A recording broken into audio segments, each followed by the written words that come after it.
Where, where is it?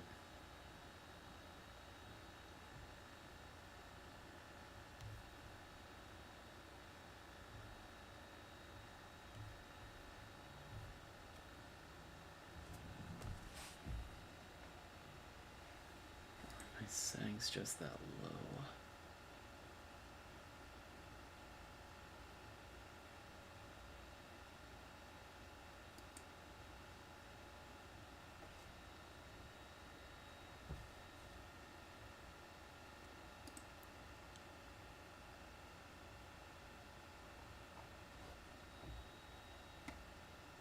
Oh, I heard myself.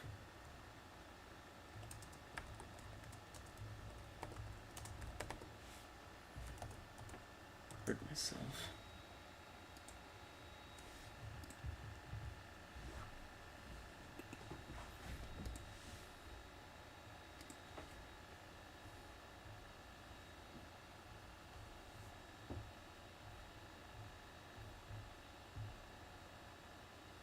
Oh, the black screen is intentional. I don't have anything that I planned on having up yet anyway. I just wanted to wait until there was enough people in the stream to start talking. But it looks like there's only one viewer right now. Or, yeah, one.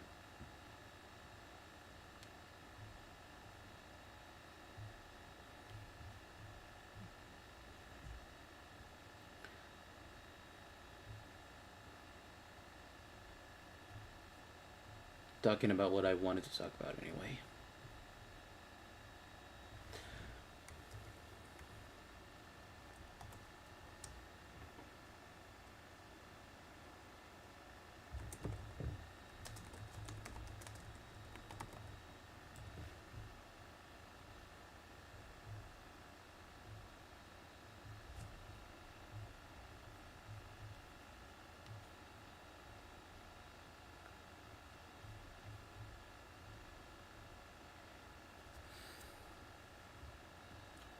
Um,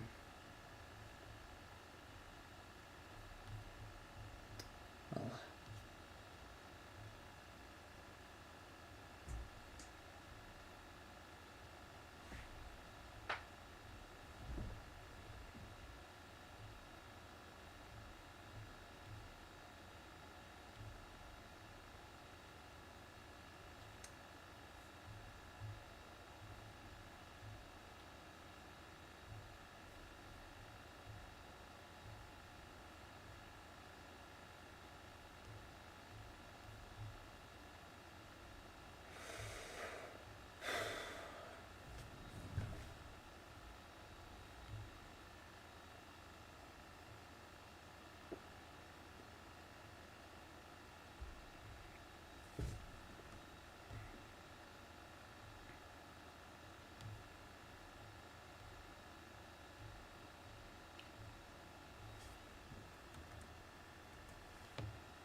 oh, hey Adam, Dom, 2004. No, not doing an ASMR channel. No, hope never to do that. I was just waiting until there were enough people in the chat to start talking about the purpose of this stream right here.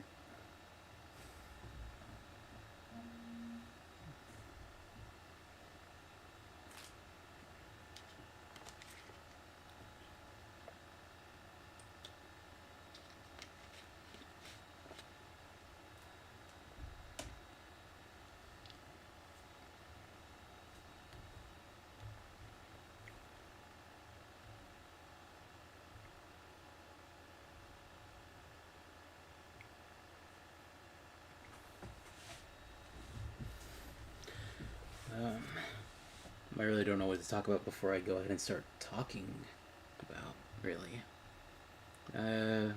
No. Hey, duo stuff. No, this isn't an April Fool's joke or anything.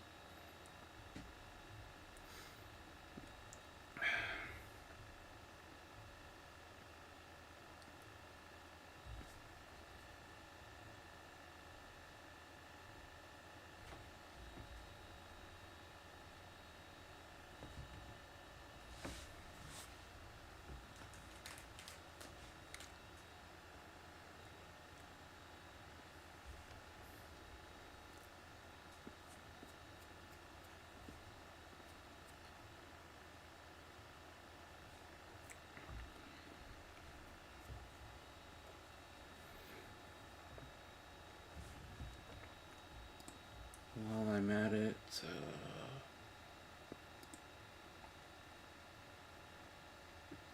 congrats, Adam Dom 2004. Did it do it, or it should have made you a mod right now?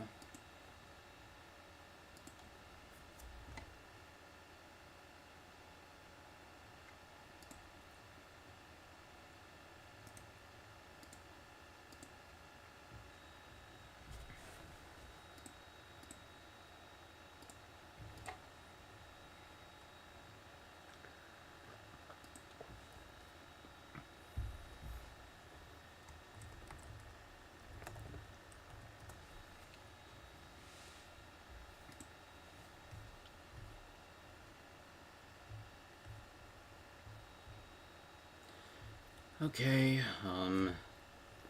well, I don't really think I'm gonna get any more viewers than what I have right now. Unless,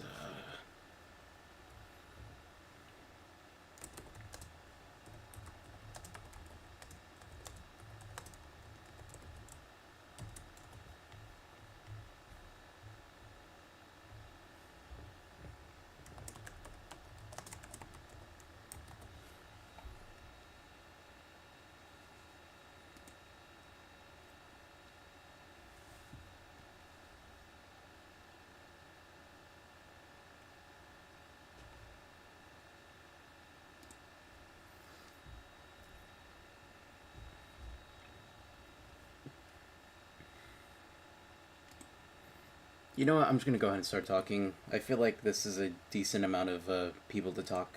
I mean, decent amount of viewers to start talking. So I know I went ahead and did this, but I welcome y'all again to this stream.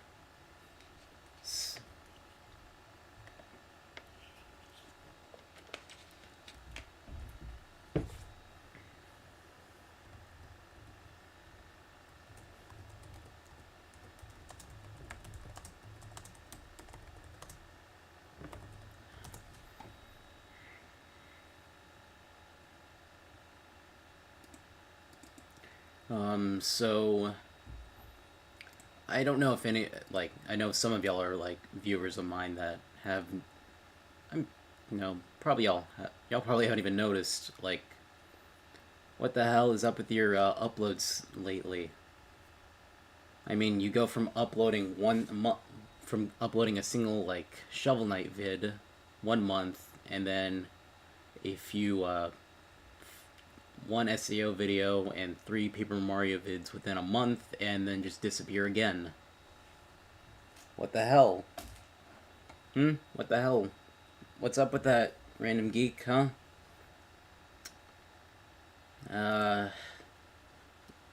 In truth, I just kind of got sidetracked with life. And then I got caught up with other things after I got done with those things. And, well, I just kind of lost my motivation to do videos on the channel. And after a long time thinking about it, I decided that this would be the best thing to do. I'd just go ahead and outright say what I had been hiding from myself and my viewers, which is that I don't really think I'll be uploading anymore. Sorry about that. I know there are so many there's like so many videos and there's a bunch of games that I wanted to play on the channel. It's just I just lost that motivation somewhere along the way.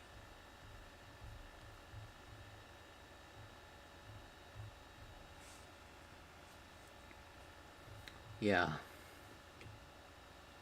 I don't really know how else to put it.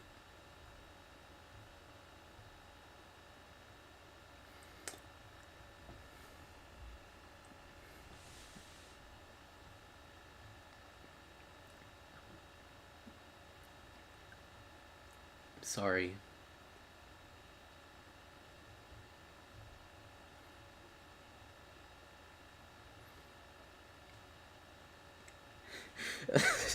Oh, the fuck? I can't do this. I can't. uh oh, that hurt doing. Oh.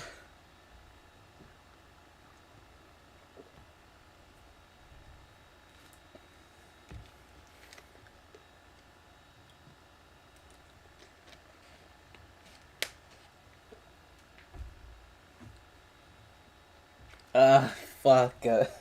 I know none of y'all really believed it, but fuck, I'm pretty sure I had y'all convinced there for a second, didn't I?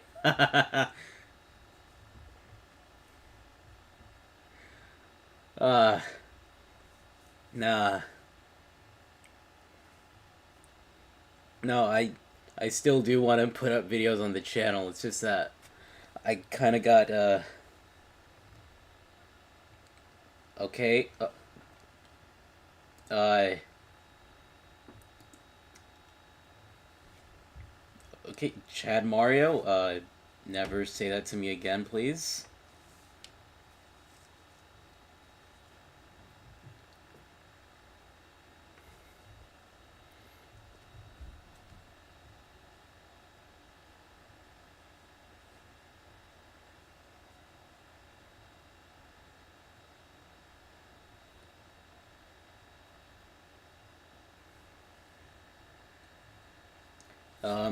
Okay, I got really sidetracked by seeing that moving on to TikTok thing.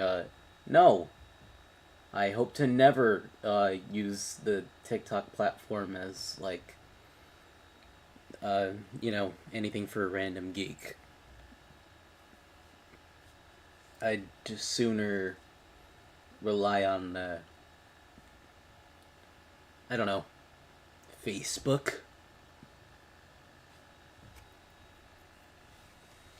But what I was going to say was that yes, the uploads on the channel are slow right now. There's a reason for that. I got burned out with life, as I said before. It's just something that happens a lot for me. I get easily demotivated to do things. And then also, I got swept up with other projects that I've been trying to get off the ground with. Mainly, I'm trying to do some voice work. I've been putting out auditions online on the Casting Call Club site. I did at the beginning of the year, and I got word back for 2 of those projects. So I've been kind of focused on trying to submit auditions for that and record for one of those projects because I already got the other one done. I'm just waiting for the video to be done, so that they can put it up and I can share it with my loyal random brigade. Because I'm pretty sure y'all would love to hear my voice in like anything else that isn't my channel.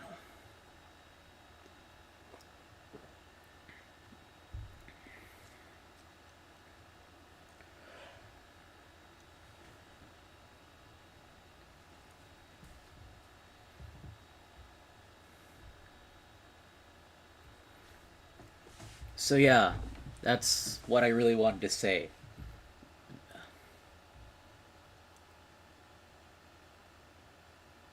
Um,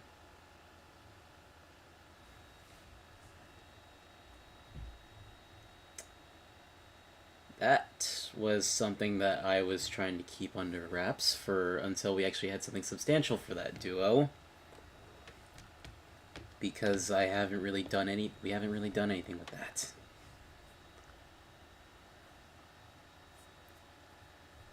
I mean, we don't even have like a full chapter.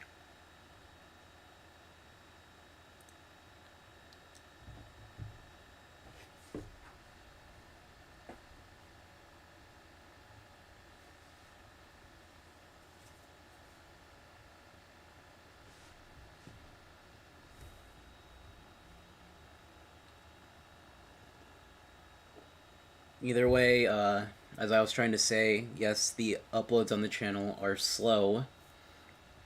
Sorry about that, but I've just been trying to focus on the other projects that have like a more uh, demanding time, like well, not a demanding, like more like a more immediate deadline. I guess that's one way to put it. Yeah, immediate, like a more immediate deadline, because I can pretty much put up let's play videos or do random reactions whenever I please. It's just that, I kind of have more going on with my personal life and also trying to record for my other projects, which I am hoping to share. Especially one of them, I am really happy to do. It involves one of my like favorite RPGs of all time. Does anyone have a guess as to what that RPG is? And before you ask, no, it's not Persona 5.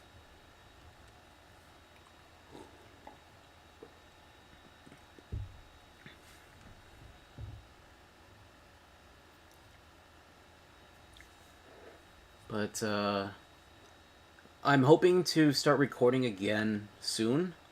Probably with Shovel Knight, so that way we can get out of the way before the summertime, unless I just decide to say screw it with tradition and just do Sonic, like maybe not as a let's play, but maybe a live stream.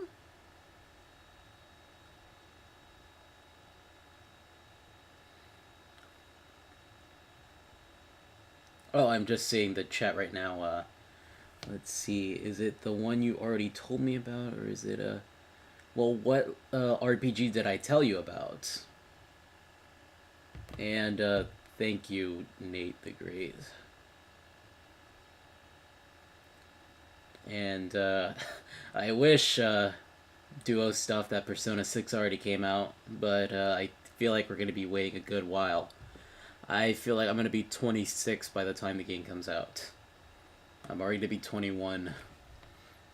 And Justin, there are a few games that I want to play on the channel in the future. I want to get back to doing Conker's Bad Fur Day and Little Nightmares. Especially Conker. I loved playing Conker all those months ago. It's just that I wanted to either wait on getting Rare Replay again for myself rather than just having to wait on like a subscription service, because subscription service come and go, but owning like a physical game will last for as long as the disc does. And the Little Nightmares, I did enjoy doing the live stream for that, but the stream came out extremely choppy because I was playing it on my laptop. So I'm either going to score like like a, a digital version of it on like the Xbox or the PS4. Probably the Xbox. And Chad Mario, what the hell is your problem?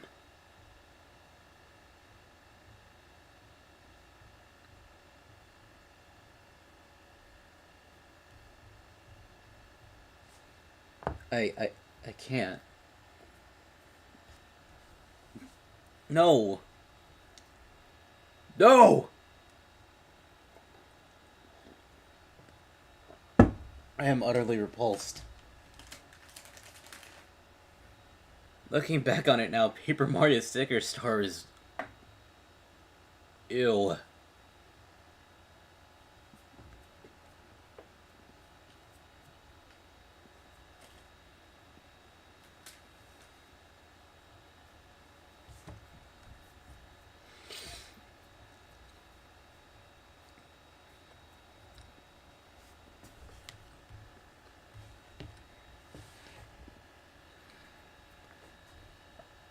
Either way,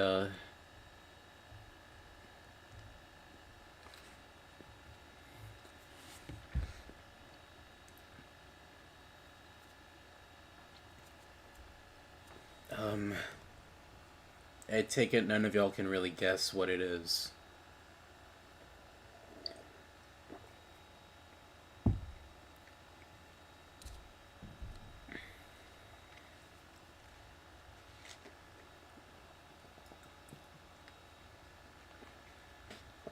Sorry, I needed to have some tea and water. Base Sticker Star, hey, PTW, if what?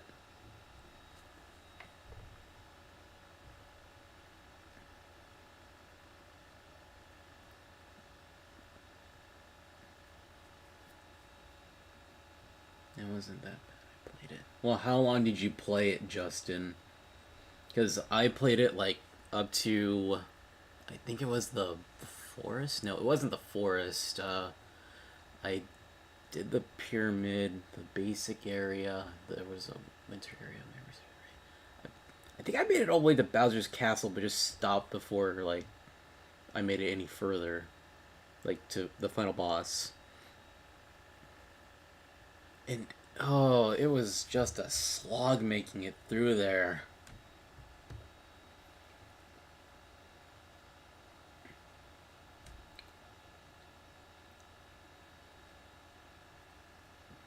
You want to watch a good SS teardown? Chuka Connery has been doing some good videos on it.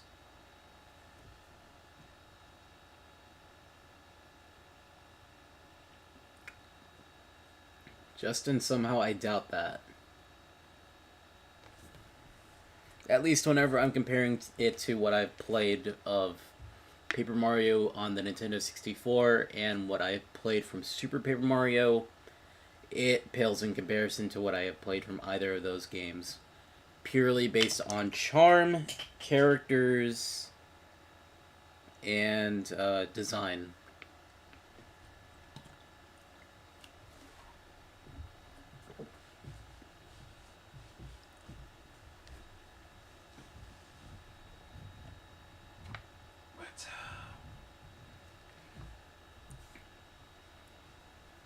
I dropped the cap from my water bottle.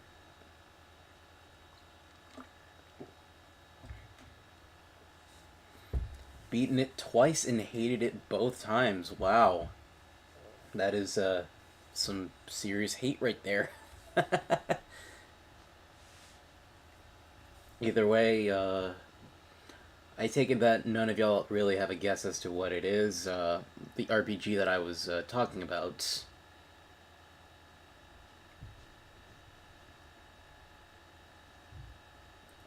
I played Jedi Survivor when it comes out. I will whenever I've played the original Jedi Fallen Order on here. And which is impressive considering 64 is still relatively simple compared to the Thousand Year Door and Super. IDK Genshin, Genshin was one of them, but that's not the primary one that I was talking about. And duo stuff, it's no. Play Red Dead Redemption 2, no. I don't really feel like I am going to do any Rockstar games on the channel. Well, either way, those of you that know. I guess I'll just go ahead and share it whenever it's actually put out, which I feel like should be hopefully soon, like within this month. Um, but on that, off of that, do y'all want to see me do a tier list? Hmm? Y'all be up for seeing a tier list?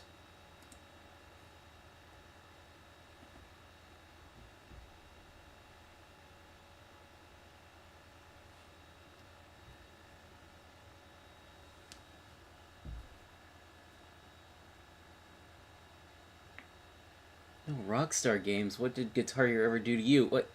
No, I like Guitar Hero. It's just that wasn't that Activision?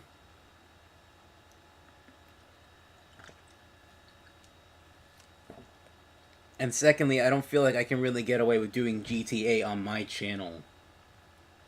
I feel like I'm only comfortable with doing like up to a certain degree.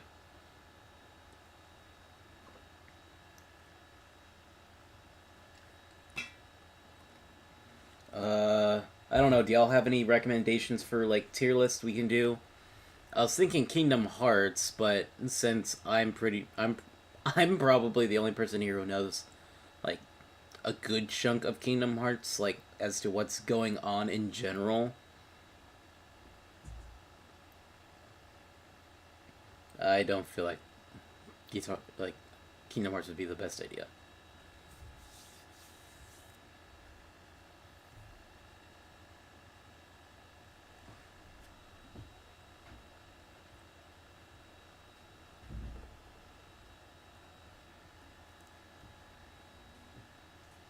Yes, but in Guitar Hero, you're a rock star. True, but I am talking about Rockstar Games. Like they go by Rockstar North, right? That's what they go by. So I remember that they went by Rockstar North at one point.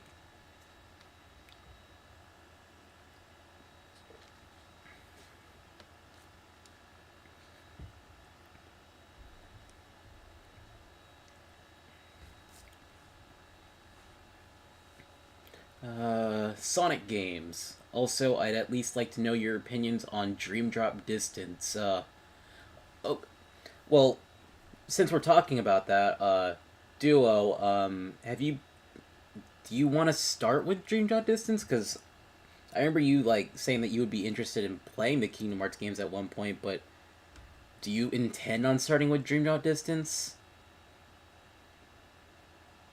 Okay, I'll go ahead and open up a Sonic tier list.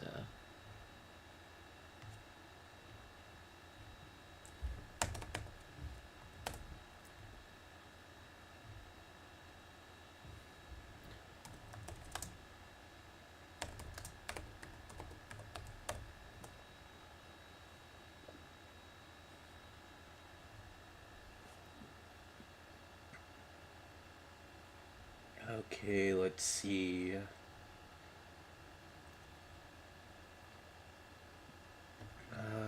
Mainline games. There it is.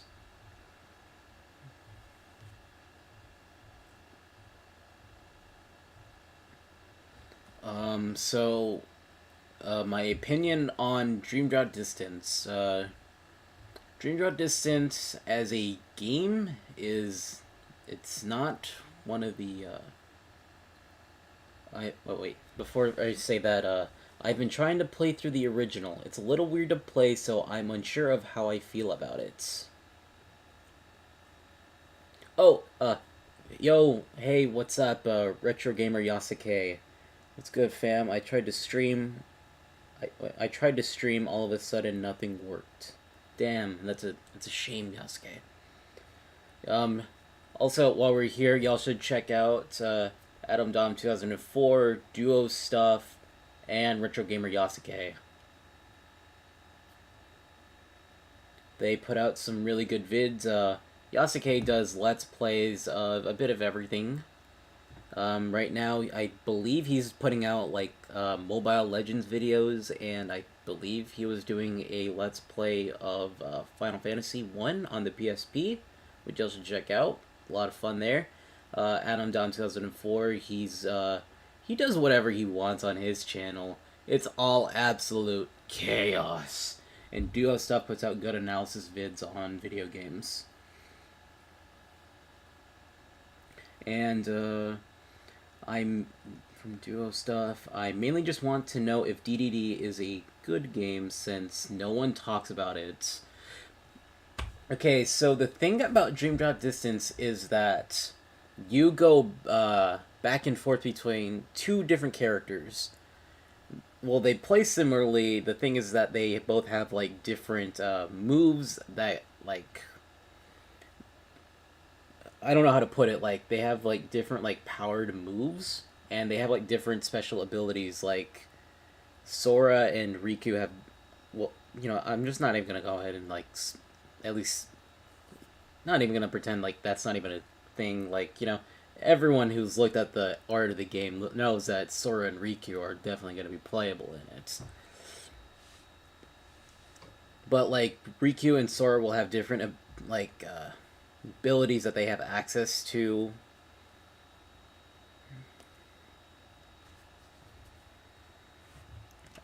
So the main gameplay mechanic about Dream Drop Distance is that you be jumping back and forth between Sora and Riku depending on what your dream state is.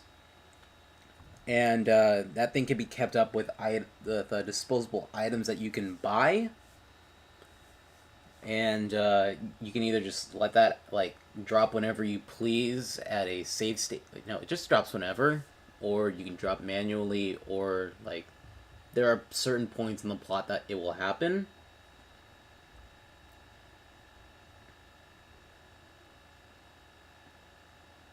Okay, I know the main concepts and stories of all the games. Watched King K's retrospectives on all of them. Oh, so you know already what goes on. You know about all the plot twists. Does that mean you also know about the best part? Well, the I can't even call it the best part. Uh, it's the best for me because it has some of my favorite characters from RPGs ever. I'm not gonna sugarcoat it. Just seeing that scene alone the first time I did, it made me just like the happiest I'd been in a long time.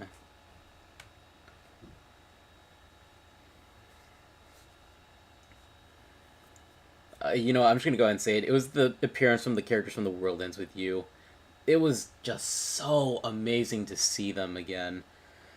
Cause like just before I watched it, I mean before I started playing DDD, I started watching like a let's play of Tuli, and then seeing them again there, I was like, oh my gosh!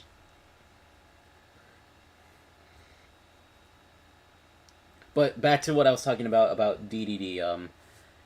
Yeah, like another thing about Dream Drop Distance is that the world design is very spacious. They really want you to use the flow motion abilities. Use it to get around everywhere, which not everyone was keen on. Like, with such spacious areas, it kind of just makes you feel like they didn't really have any idea as to what to put in the worlds. So they just kind of left it open for you to just use flow motion.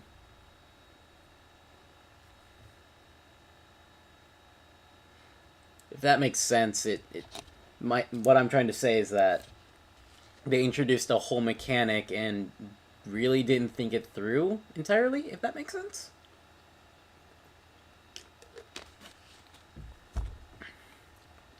But I liked Dream Drop Distance.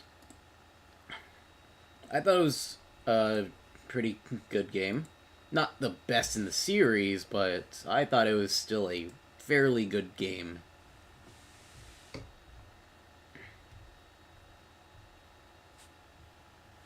Either way, I'm hoping that the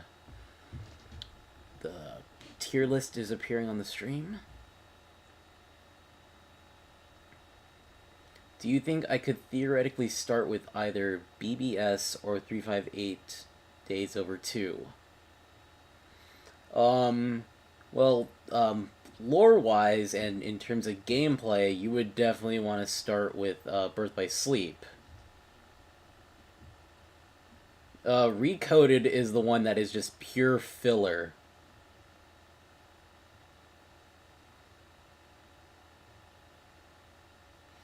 In terms of like, well, what 358 Days Over 2 has is a kind of monotonous gameplay from what I've seen. That and Recoded are the two games that I haven't played because they weren't inside the collections, and whenever they came out, I was not into Kingdom Hearts. So I have next to no experience whenever it comes to the basic DS titles. Whenever it comes to the 3DS titles, that's where, well, it was a title. But from what I've seen in terms of gameplay between Recoded and 358 Days Over 2, Recoded has the better gameplay.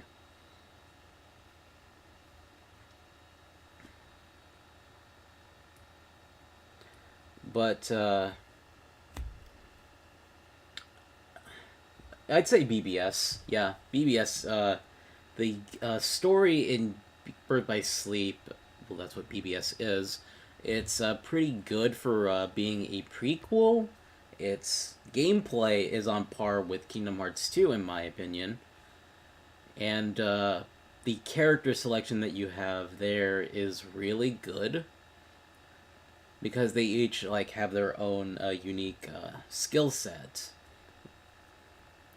You know, like Terra is good with purely was mostly good with physical ability with like physical attacks, and he's not very good with magic. Ventus, he's good with magic and physical attacks, and then Aqua is a glass cannon who fucking excels with magic. She is a beast with magic, I'll tell ya. Until you figure out the best way to make the best magic in the game, she just bricks it in half. She will destroy anything. Either way, let's go ahead and get started on this tier list, why don't we? Alright, y'all ready? I'm sorry about like my my late replies to the comments. It's kind of delayed on my end by like a minute. Well, a minute is what I've surmised so far.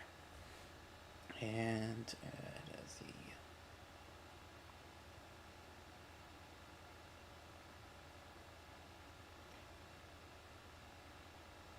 She's like Gandalf to white.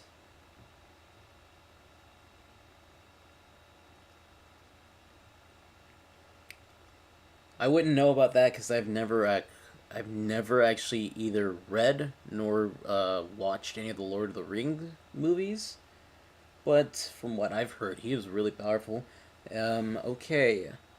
I may continue the one playthrough. It just feels a little clunky to me so far. Like, it's fun, but it feels a little off. No, I totally understand.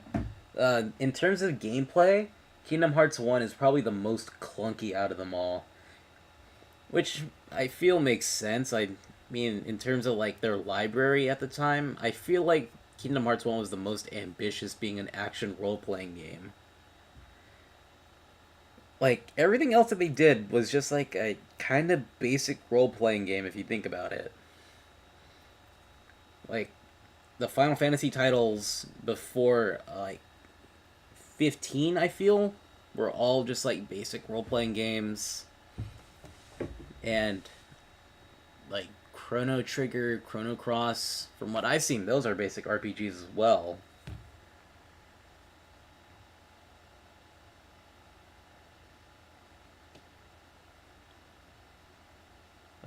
BBS is the one I'm most interested in, though. Just looks cool. Yeah, BBS is absolutely the bomb.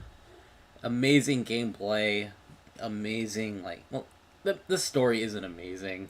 I'm gonna be honest, the story is probably, like, the weakest point, because I feel like it kind of gives itself away with a few of the plot points, because whenever you kind of like think about it for a moment after you play, like in terms of like release order, you kind of get where it's going.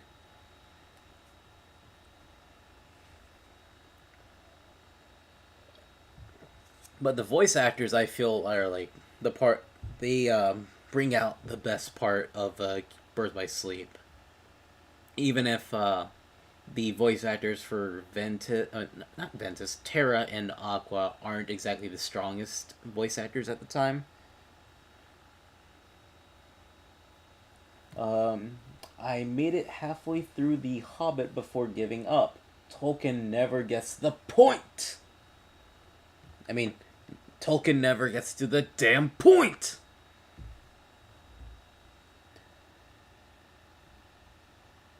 Birth by Sleep was seriously like console good as a game, in my opinion. I'm pretty sure I remember hearing somewhere that Birth by Sleep was meant to be on the PS2, but they eventually just changed it to the PSP. Yeah, well, that's just something I remember reading a long time ago. Either way, let's go ahead and get started on this tier list. We've been looking at it for like a few minutes now. So where do we start? Let's see, where are you, Sonic the Hedgehog 1? Where are you, Sonic 1? Oh, here it is. Sonic the Hedgehog 1. Okay. I have played and never finished this game so many times. So, it starts really good, and then uh, the stages like Labyrinth Zone, Marble Zone, they're pretty mid. Spring Yard Zone is pretty mid too. Green Hill is amazing, and it was before it got watered down after years of recycling Green Hill Zone to for nostalgia baits.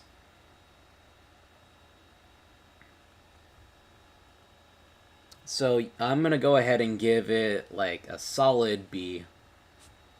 I know I'm probably pissing off a few people by putting it in B tier, but that's just honestly where Sonic 1 falls in line for me.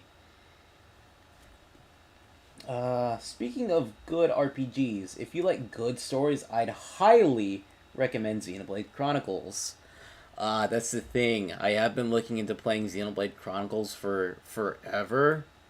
The thing is that I, for one, don't have the money for Xenoblade Chronicles to get started into it. And then two, I don't really want to start any more RPGs than I have right now. I'm doing Sword Art Online and I'm doing Paper Mario. Oh, another thing I don't like about Sonic 1 is the special stages.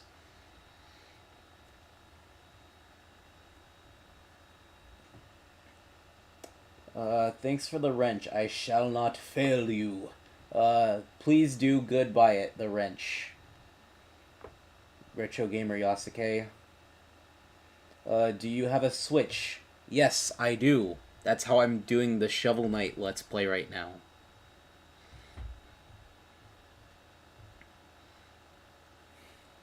Okay, moving on. Wait, should I go ahead and include the 8-bit games? Game Gear, Master System games. Should I include them in this list? In fact, should I go ahead and include handhelds in this list? Because I'm going to talk about Lost World, I'm going to talk about the 3DS version. And I don't know about Pocket Adventure as well. And the ones that were not like proper mainline, I'm not sure. And Sonic Lost World is listed here twice. Oh, never mind, I see it, the difference. It's this one right here is 3DS.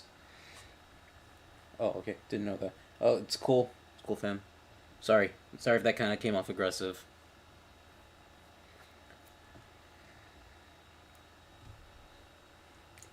Okay, Sonic 1 on Game Gear / Master System.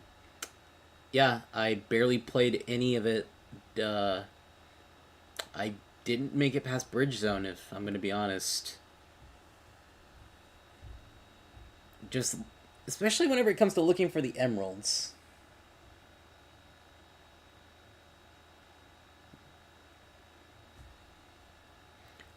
So I feel like it doesn't entirely belong on Have Not Played, but it also doesn't belong in like an F.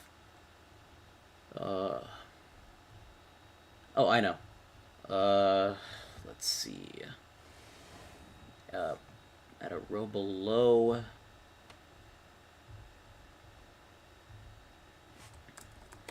Barely played.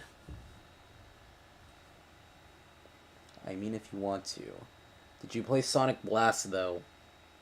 The embarrassing thing is, I have played Sonic Blast, and I thought it was, as a kid, I thought it was fun as Knuckles.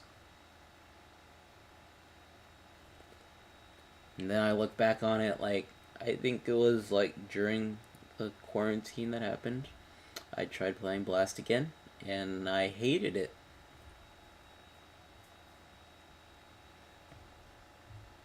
Either way, I'm going to go ahead and put, I feel like it's safe to say that I'm going to go ahead and put the Game Gear games in here, so let's go ahead and throw that one in, uh,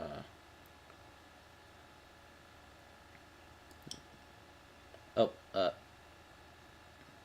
Labyrinth goes in F automatically.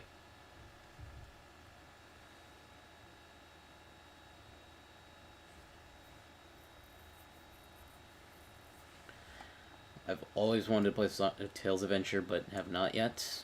So, wrong list. Sky Patrol, have not played. Pocket Adventure, have not played. Sonic Blast S plus plus plus plus plus tier best game of all time. I thought that was Sonic R.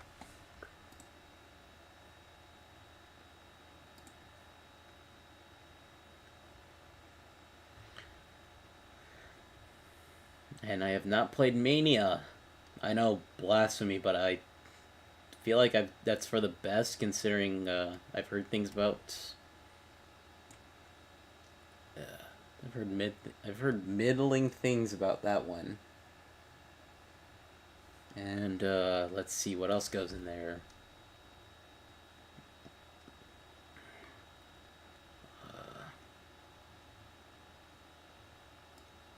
Barely played, also Triple Trouble. Yeah, Blast goes in F tier. Mania, have not played.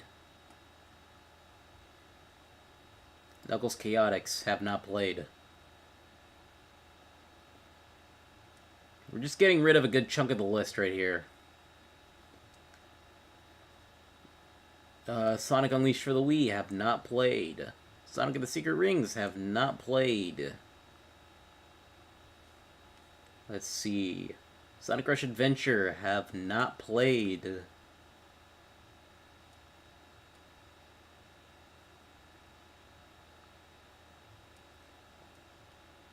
Okay, let's go ahead and get back to what people actually care about now. Sonic R gets its own tier.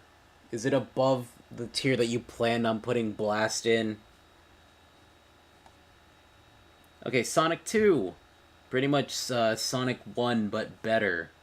I honestly have still not ever finished Sonic 2 because I refuse to beat the Sonic games without collecting all the emeralds. I don't know, it's just a thing I've had since I was a kid. That I just refuse to beat the games without having all the emeralds. So like every time I'd make it to like the sky stage, I forgot the name of the stage. I can't believe it.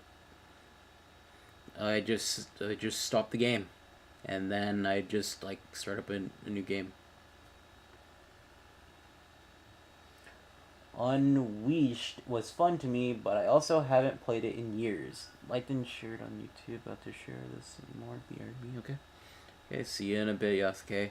So, Sonic 2 will go in A tier for me. It's pretty good, but at the same time, Sonic 3 exists.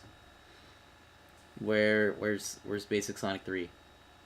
There doesn't appear to be basic Sonic 3 unless I am missing it.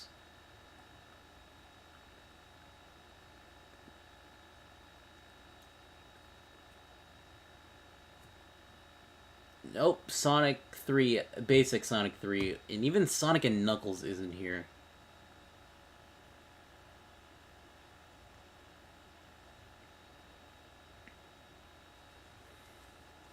Okay, either way, Sonic 3 and Knuckles. I feel like there's barely like any debate for that.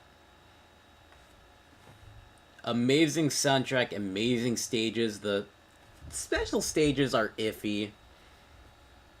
Took me forever to get the Chaos Emeralds in both Sonic 3 and Sonic and Knuckles, but the final stage is amazing. And having Knuckles as a recurring secondary antagonist for the first time was really fun. Plus, the ability to play as 3 different characters for the first time was awesome. Being able to play as Sonic alone, Sonic and Tails, or Tails and even Knuckles. Doing Knuckles' run through alone was pretty fun as it was. And getting their super forms was awesome at that. I remember playing it all the time on the Sonic Classic Collection on the DS. It was absolute fun on there. Yes, we are not talking about the Origins renditions of the soundtracks, which mainly is just Sonic 3 and Knuckles. Which, the versions that were in the Sonic 3 beta were vastly better. If you ask me, those are the best renditions of the songs, and I hope that someone has modded them into Sonic Origins. If that hasn't happened, I'm probably never gonna pick up Origins, even though it's getting a plus version this year. I like playing as Tails in the classic games. Yeah, Tails was pretty fun to play as whenever he had his abilities. I mean, because in Sonic 2 Basic, Tails did not have his flying ability, which even though it's not that good of a flying ability, it's still pretty fun to use. Sonic 3D Blast goes in S tier. I'm sorry, I'm kidding. I know I loved playing this a lot as a kid, and so I have a little bit of bias, but it goes in D tier at least. I can't put it in F. I have a little too much sentimental value playing it as a kid. But Origins Plus is Sonic Blast. How could you not want it? I don't want it because it's gonna be a waste of money. I mean, I can already play a vast chunk of these games just through emulation. I hate doing that because I'd rather play them as authentically as possible, which you can't really do anymore unless you have the original Genesis. But they came out with better collections so many years ago. Are you telling me that Sonic Origins is a better collection than Sonic Mega Collection and Mega Collection Plus and Sonic Gems Collection?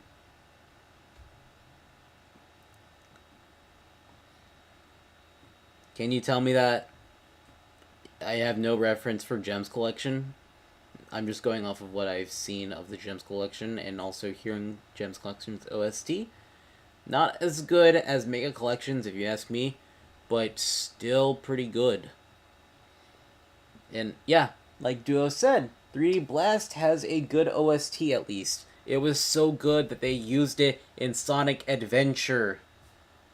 How good can you be if you're not put in one of the best games, the best mainline Sonic games? Now, I vastly prefer Mega Collection and Gems. Gems has Sonic R. That is a good point. Gems has Sonic R.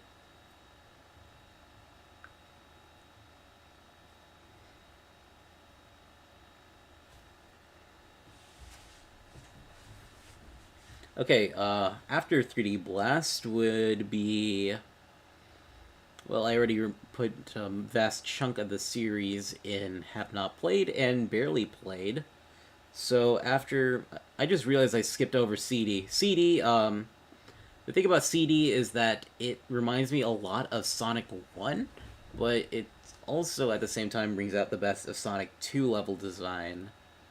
Well, not really. It's basically just like it's a mix. I don't know how to really put it. It has a very open level design. It has the pretty cool the cool mechanic of time travel. It's I have no. Oh, hey, welcome back, Yasuke. So, it has a great soundtrack, especially the Japanese soundtrack. It is really good there. We got like sloppy seconds in America. So, I feel like CD has to go in C tier. It might just be me putting CD in C tier, but it can also go to like B tier? C or B. I really like CD, but I can't put it like I can't put it at D tier. But it's not that good. I mean, it's not that bad. I mean, you know what? Oh wait, hold on. Sonic CD is a good game, but kind of a different take on Sonic. Sonic Boom is a classic song, though. Yeah, Sonic CD is a really good game, and now that you bring it up, Sonic Boom was the ending theme. The Japanese version, they got Cosmic Eternity.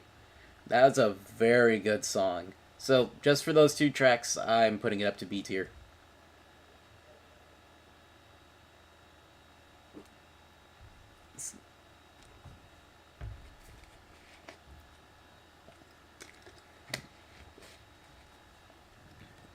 Okay, Sonic. I played the Sega Master version of Sonic 1 and 2 and nabbed all the Chaos Emeralds. Really? Cool. Um, so yeah, Sonic CD will go in. It'll go above Sonic 1 in my opinion. It has more good points than Sonic 1 in my opinion. Okay, so after Sonic 3 and Knuckles, there was that and then there. So then next would be Sonic R.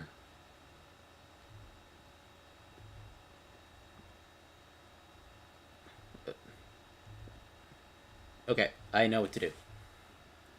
Uh,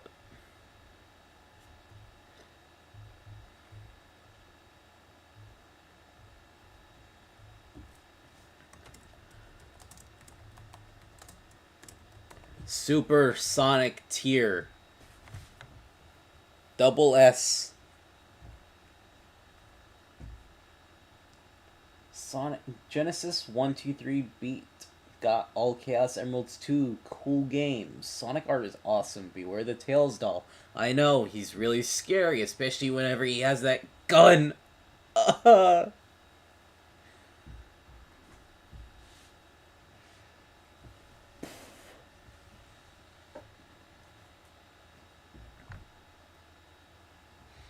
If I sound off whenever I'm reading off comments, it's because I'm looking at them on my phone.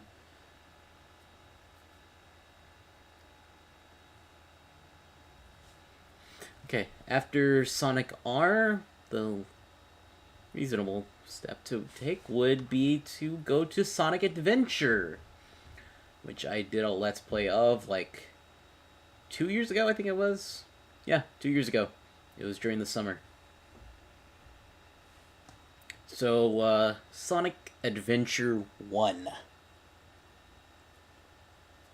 No, wait, hold on. Sonic R has a banger soundtrack, cool visuals, and the Tails doll. Peak. What's your favorite Sonic R track? I feel like I could really say any of them on the soundtrack. But I feel like Living in the City is probably one that I listen to most.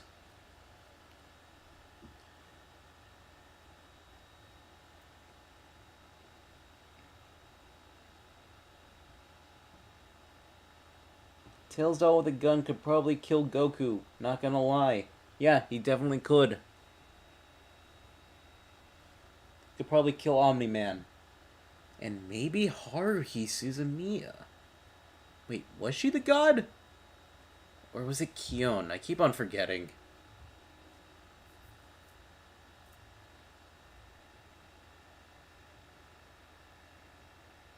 Sonic Blast. I just acquired it the other day. Saw Knuckles was on there. That's my favorite character. Been listening on my TV while I'm sharing this and stuff. Hope Sonic Blast is cool for a newcomer.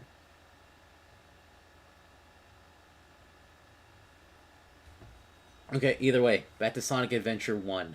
Okay, so Sonic Adventure 1 has a really amazing soundtrack, which is probably because it borrowed it from Sonic 3D Blast. Good chunk of the Sonic 3D Blast soundtrack is in Sonic Adventure. The gameplay, for being the first proper introduction for the series to 3D, was really solid, especially for Sonic, Tails, and Knuckles. The adventuring stages for Knuckles were pretty good, if not a little hit and miss with how you found the Master Emerald shards. It definitely helped that you can track all three of them in a stage all at once, which made it a lot easier to find them. The racing stages with Tails were absolutely fun to play, especially since, for one, you get access to Tails' flying abilities, which allows you to go to places that Sonic wouldn't be able to easily reach.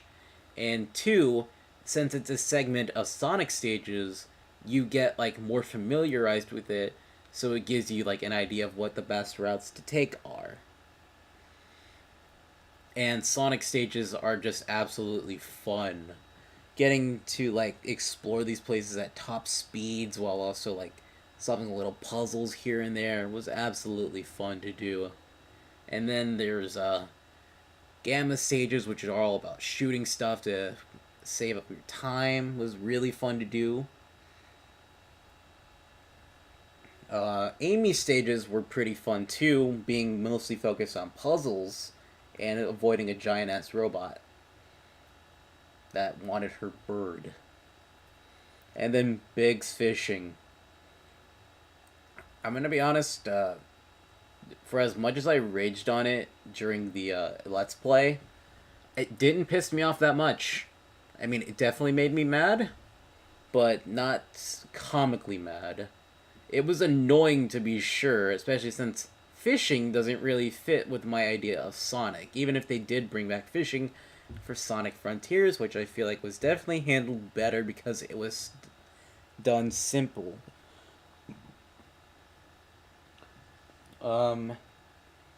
Before I continue on with what I'm saying, SA was my childhood Sonic game.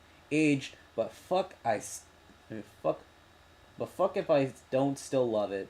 Sonic gameplay, music, Tails, Knuckles, E102 story, and the gameplay. Like, the game is a classic no matter what YouTubers think. Open Your Heart justifies an A tier on its own.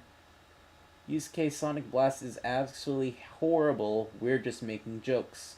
Sonic Adventure 1 I found to be buggy, devoid of voice acting talent, but as far as experiencing the game, boy, what an experience indeed.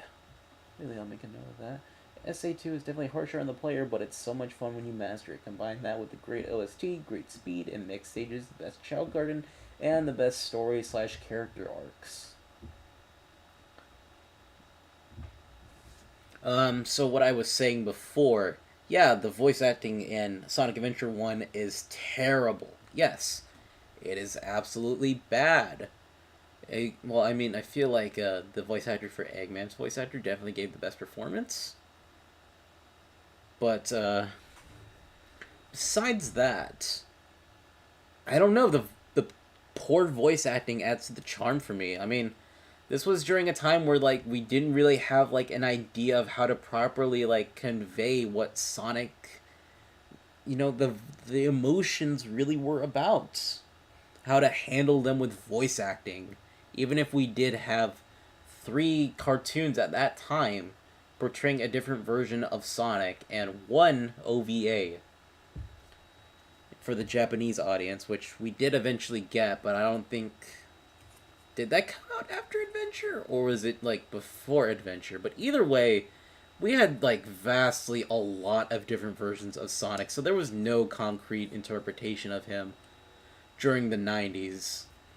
So, who knows? This, like, poorly voice-acted version kind of fits with whatever version you want to see him as.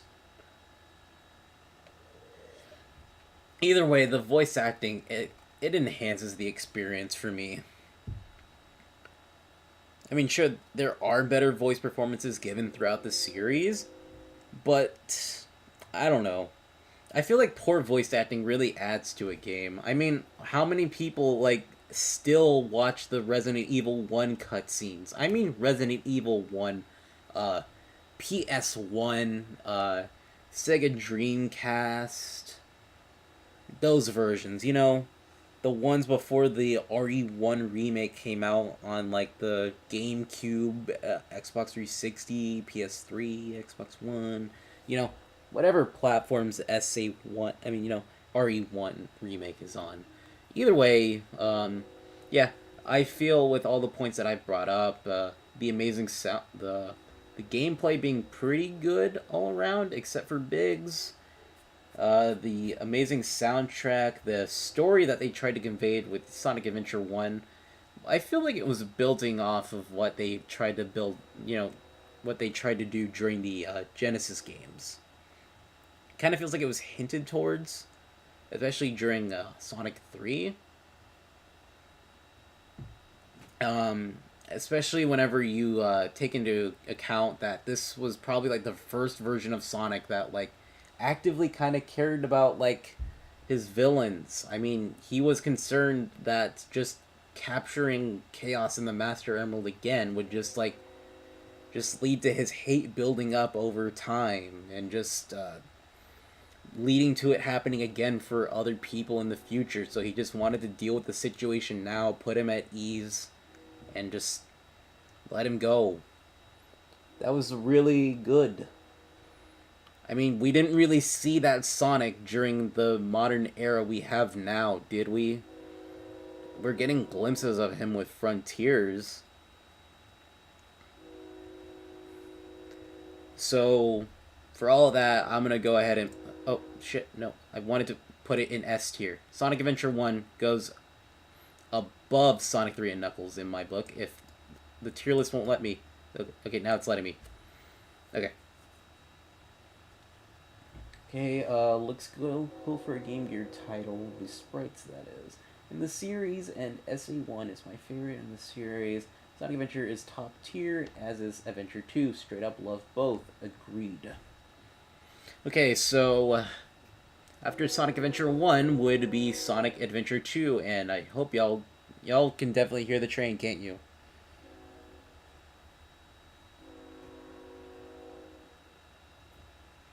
Sonic Adventure 2. The points Duo brought up previously were pretty good.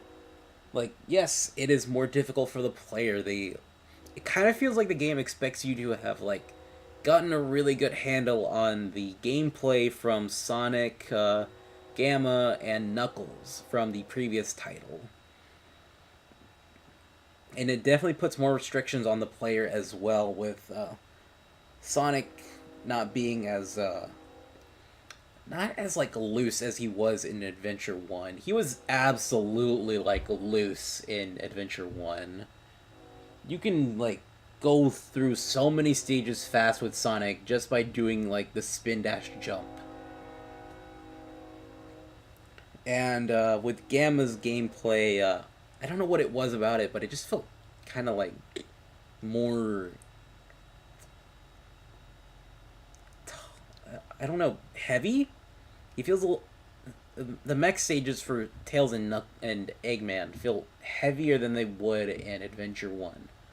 Which I guess makes sense, because like this is a more refined version of the gameplay. And and with the treasure hunting stages, I cannot stand them. I can barely stand them.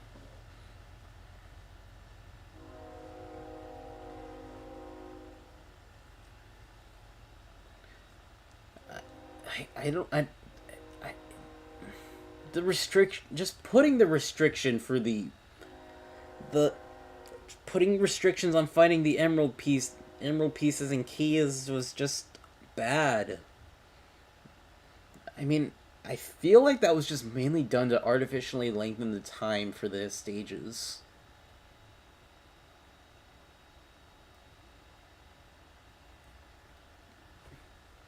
And then also, like, just getting hints from the monitors reduces your points. Plus, it was the game that introduced Omochao. But Sonic Adventure 2 has the amazing story that it does. Really good by Sonic standards.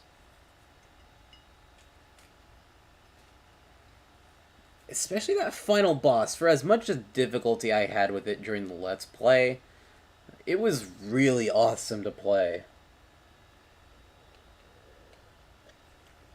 Live and Learn is absolutely the best ending theme for for any of the games in the series.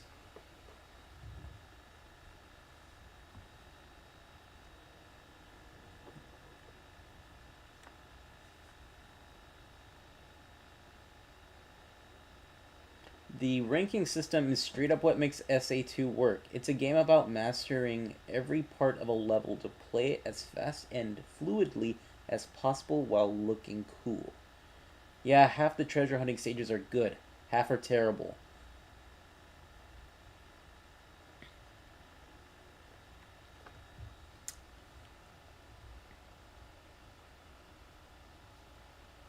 I don't really know how to. The space stages in particular were awful.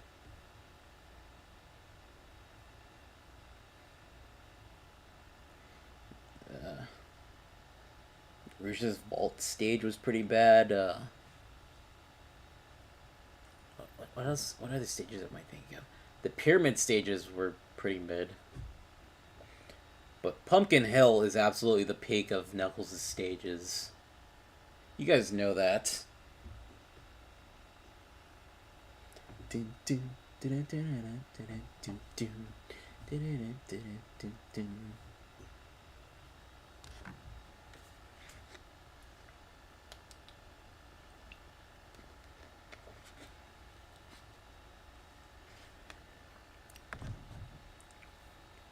I don't really know as a whole how I feel about Sonic Adventure 2.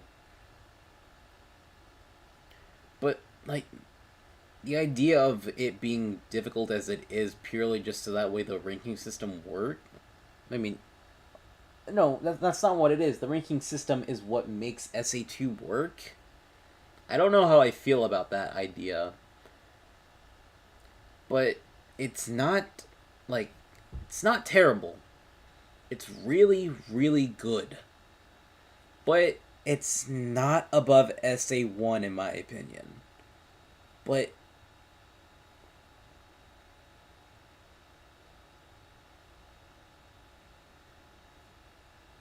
so, you know what?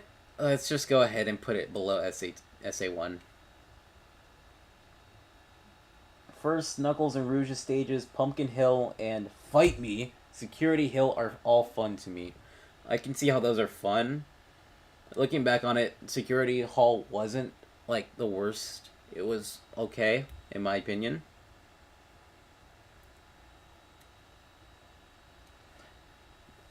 No, that's a really controversial take, but I consider SA1 to be a better experience than SA2. Okay, moving on, we have Sonic Heroes. Oh, wrong one. How did I mess SA3 with Sonic Heroes? Okay, either way, Sonic Heroes. I'm gonna be honest, I've never finished Sonic Heroes ever. I have finished, like, multiple playthroughs with the characters, but I have never made it to the final story. The stages are all, like, really fun. The playable selection of characters, while, like, they are kind of repetitive with Sonic and Shadow and Amy and SP all playing similarly, but with their special own abilities, is really cool.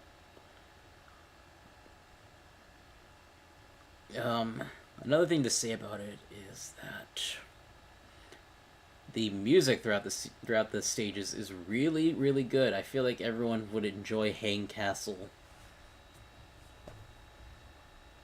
It But the game itself is also like a kind of a buggy mess.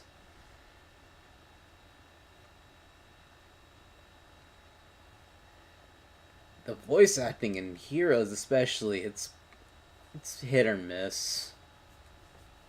It's more hit and miss than SA1's.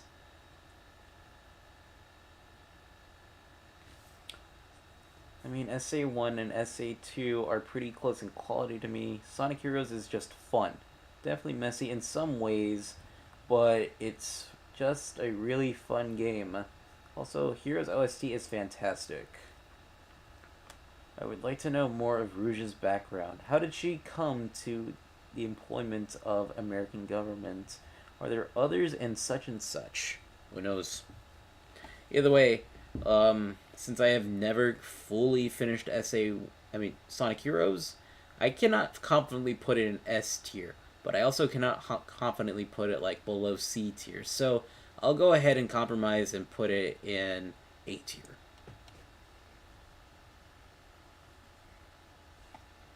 Okay, after Heroes, we should definitely rank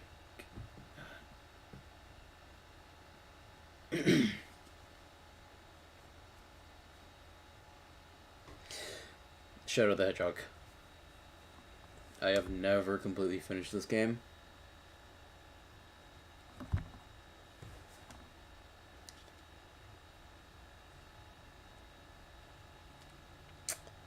This game, it's a mess.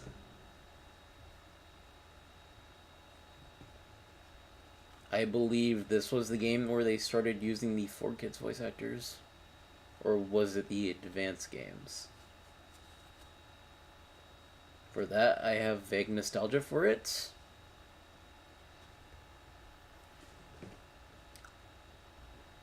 But the level structure is awful.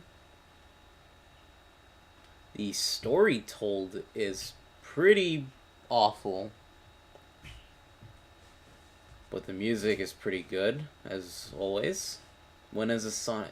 I'm not going to finish that statement because I know Duo stuff in particular would say it.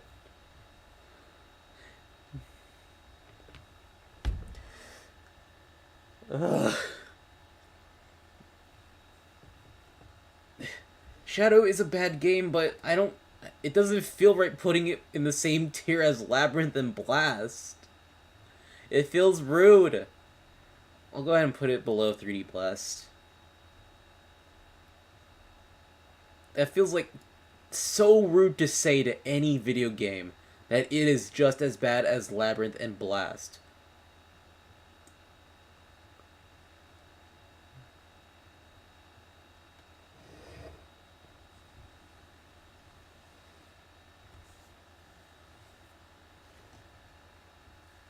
Okay, I'll go ahead and move on to the advanced games. Sonic Advance 1, this is the advanced title that I have the least amount of experience with. Probably because I got it, like, just before moving, and I lost the cartridge for it. So, really, this is just going off of my own memory. The stage variety was pretty good. The playable characters were pretty good as well. The OST for any Sonic, most Sonic games, was pretty good. I don't think I made it to the final stage, like the actual final stage with Sonic, so I can't speak on that regard.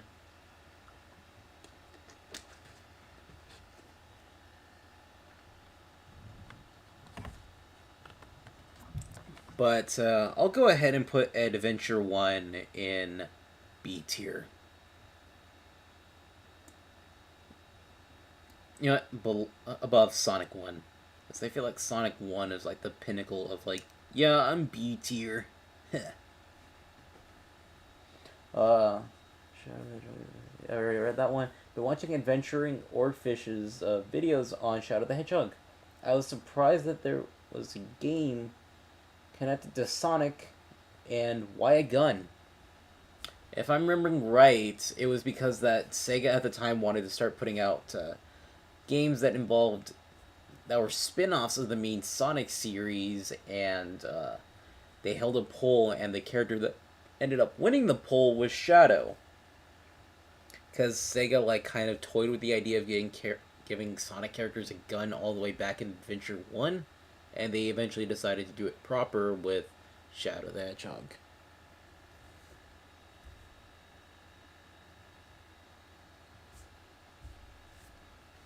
Advance 2, this one is all about moving fast. So fast that you end up missing all those,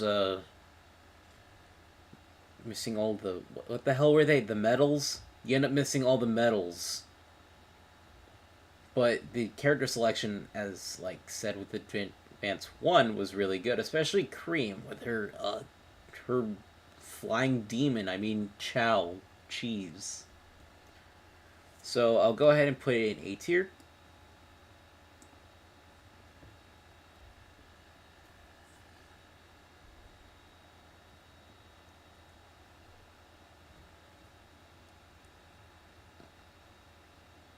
Yes, now the most controversial one, Sonic Advance 3. This is the one I have the most experience with, and by that I mean like making it through like 4 worlds of the game, because I ended up like spending all of my time just going through those worlds trying to find all the Chow, because damn was it impossible for me to find the Chow whenever I played this game. I'm still not over that. But like doing the like team up, like the whole team up idea of the game, you know, one player and then another one, like one character and another. Sonic and Tails, Tails and Sonic, Sonic and Knuckles, Knuckles and Sonic. You know, that was really, really cool to do. It wasn't something that I was expecting ever, honestly. I mean, that's probably because it was like my third ever Sonic game, if memory serves me right. But like, it was really fun to do, but the game was kind of a drag to go through. The special stages were, I don't know if it was my depth perception, but it was really, really hard to go through this.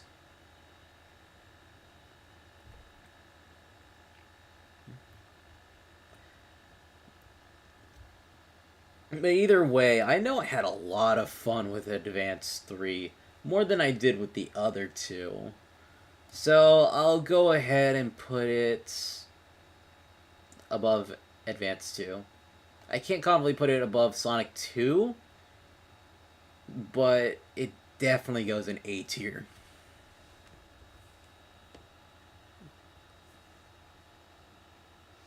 Advance 3 is my favorite, actually.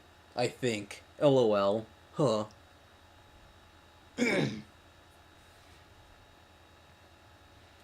Okay, and after Advance 3 would be... I don't know actually which one came out first, so I'm just going to go ahead and do Sonic Rush.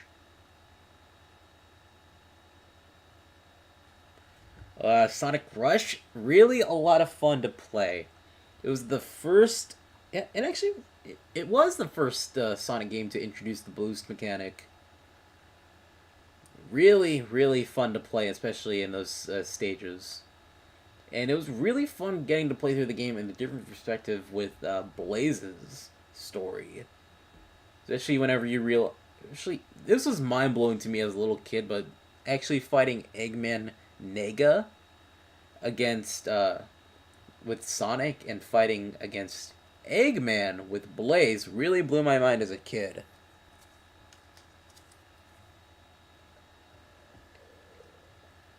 And the special stages were the half pipe from Sonic 2, but it felt really fun to do it, especially with the stylus. You had the most control over the half pipe and Sonic in those stages. And can I talk about Sonic Rush without talking about its amazing soundtrack? Just the opening title card theme is amazing. So I gotta put it in a high A. It goes above Adventure 2. I mean, Sonic 2. It's not S tier.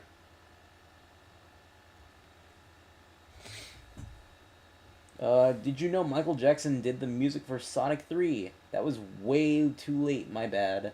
Nah, it's cool. I feel like Michael Jackson, like, doing part of the soundtrack for Sonic 3 is, like, a pretty well known fact, honestly.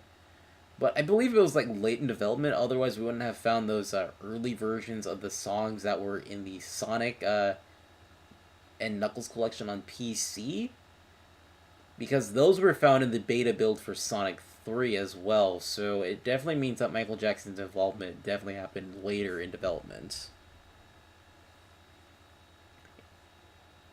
Either way, let's go ahead and move on to Sonic Rivals.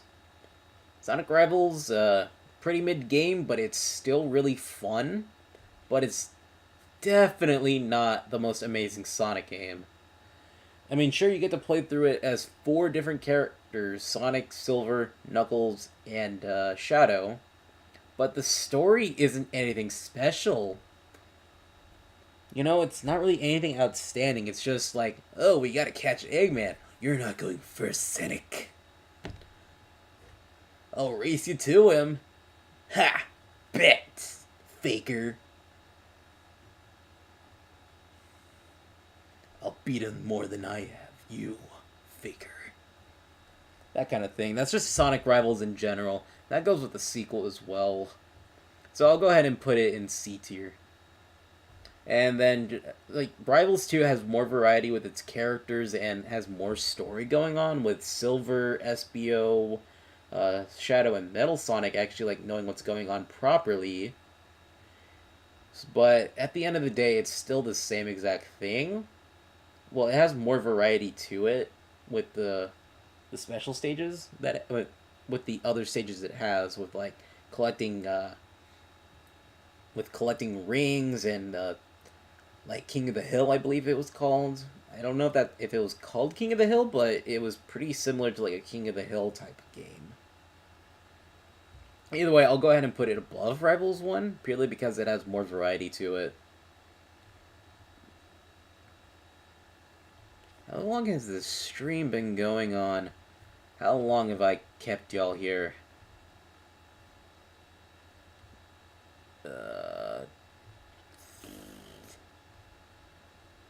Oh, almost an hour and a half. Actually, over an hour and a half. Wow, that is a long time.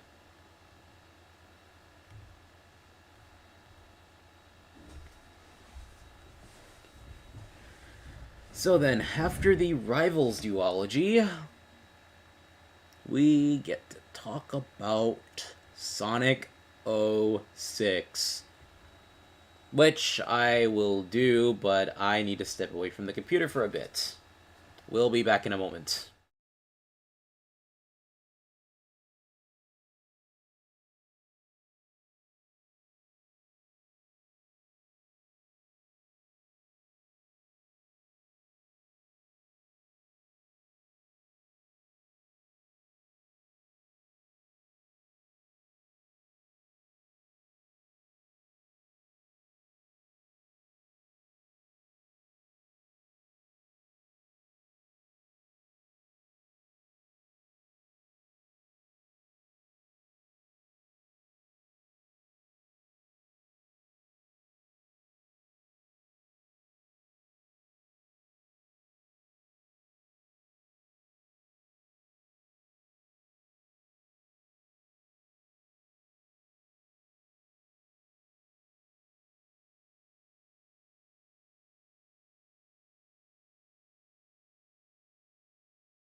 Okay, can y'all hear me again? I just stepped back into the room. I had to look for my hand wrap because my hand was starting to hurt.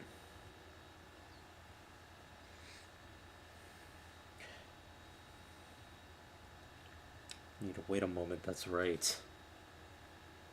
And the train is back.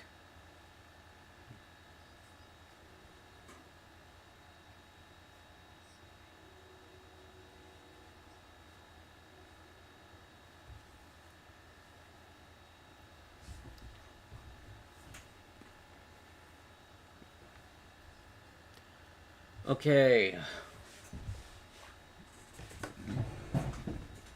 Let's see. Sonic 06. This is probably the most like controversial Sonic game besides like what was the most Sonic 2. Yeah. My most controversial takes in Sonic 2. Sonic 06 it has a lot going for it, but it also has a lot going against it. It has a pretty good story going on with Shadow and Silver's stories. Sonic Adventure 2. I'm listening to myself in the live stream at the same time, so I'm kind of like arguing with myself. I shouldn't be doing this. I'm just making sure that I can hear myself. I'll go ahead and turn down the volume on my phone at the same time, because, gosh, that is really confusing me. Okay, so 06 has a lot going good for it. It has Shadows and Silver stories, which are pretty good. Like, honestly, they feel like the protagonists more than Sonic, and they're all three meant to be the protagonists. All Sonic is really doing is just, like, going around saving the Princess Elise, but he doesn't really know what's going on. Shadow and Silver are the ones that really, like, know about what's going on. And they actively, like, find ways to try and, like, solve things to be better. While Sonic, all he's focused on is just saving Elise, which is a good thing, but he's also not like he knows nothing about Iblis and Mephiles. And the OST is really amazing for 06. Like, I feel like if they didn't put their money towards the development of 06, they put it towards the OST. Like, that thing is amazing. And like Duo's stuff is saying, like in this comment I'm reading from him, he's saying that it's a really like it's a pretty good game, and Elise isn't as bad as everyone says. Yeah, I agree with him. Like, yeah, I mean, why do people freak out about Elise kissing Sonic, but at the same time they're ogling Rouge the Bat? It's kind of hypocritical. I mean, sure, we're actively seeing a human in the series kiss Sonic, but at the same time, it's kind of what y'all want to do at the same time, too. Not to Sonic, but a bat, who for all know has rabies. Ugh. Reminds me when I saw a squirrel with rabies. Ugh. But my main take on 06 is that if it had more like time in development, like, you know, if they like sat over the code and looked over it for another few months, like maybe 3 to 6 months, it could have been like a really good selling game. It could have like stood up there with SA1 and SA2. Well, no, maybe not SA2. It could have stood up there with SA1 and 3 and Knuckles as being like the best of the series. But that's not the timeline we live in, unfortunately.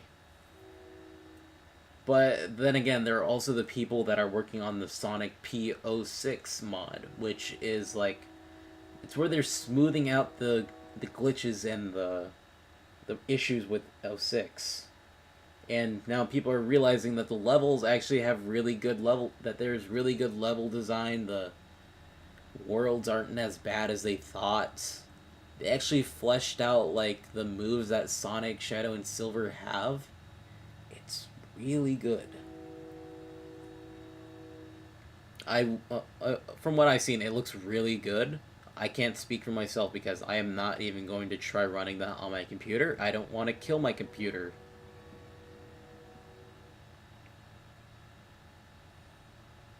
Anybody read the visual novel of The Murder of Sonic? No, I was planning on doing that.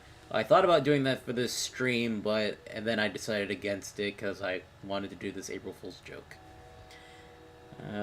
I thought he was with Amy anyway. No, Sonic isn't with anyone in the mainline series. He's been with multiple people in the comics, but in the games themselves, he's never been, like, tied down to anyone in particular. But I don't think he's actually ever been with Amy, like, in the comics either. Kind of weird to think about Sonic being tied down with someone. Well, not tied down like he's forced into a relationship, but like, like he's staying in a relationship. Project 06 is proof that the game could have been good if they finished it. Yes, I feel like that's what it is. So with 06 as we have it now, and looking at what Project 06 shows what it could have been, I feel like it would go in B tier, just below 06. I mean Sonic the Hedgehog on Genesis. Just Sally. I feel like there was a mongoose there. Like, I'm pretty sure her name was like Mina Mongoose or some shit like that. That was one of the girls that Sonic dated. I think he was with Bonds Rabot. I don't want to delve into that pool again. Don't want to delve into the Ken Penders infested pool. Nope, I am not doing that.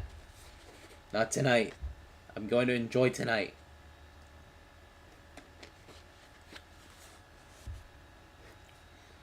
So yeah, 06 will go in B tier below Sonic 1 on Genesis. And I need to tighten my hand wrap. So we will go with chronologically, it's Sonic 4 next, right? I'll just go ahead and start with Sonic 4. Sonic 4, yeah, this is in F tier.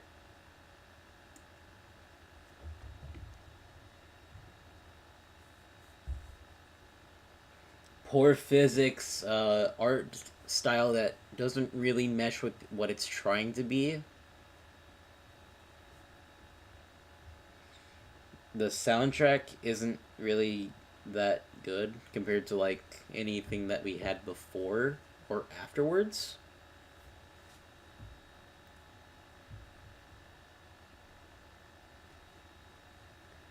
I mean, it was meant to be a mobile phone game.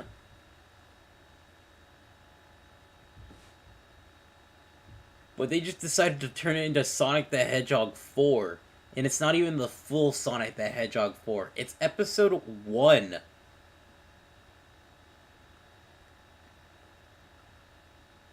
And they only made it to 2 episodes. And it ended off on a cliffhanger.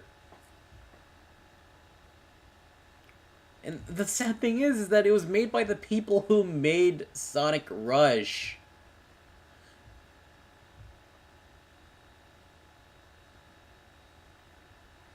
Like, wow.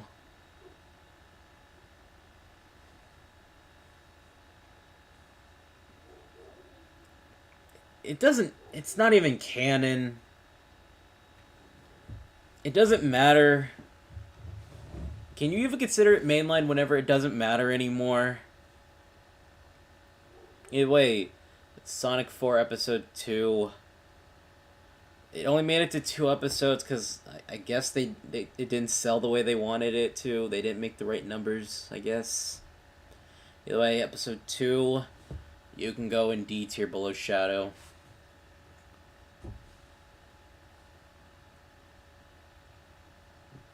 It's slightly better because you have Tails there, The music is a bit better. The boss battles are actually like something new.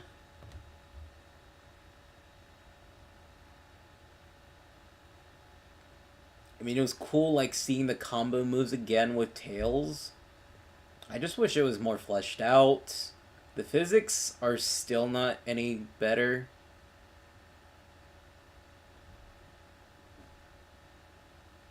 But I don't know. It's just still not good.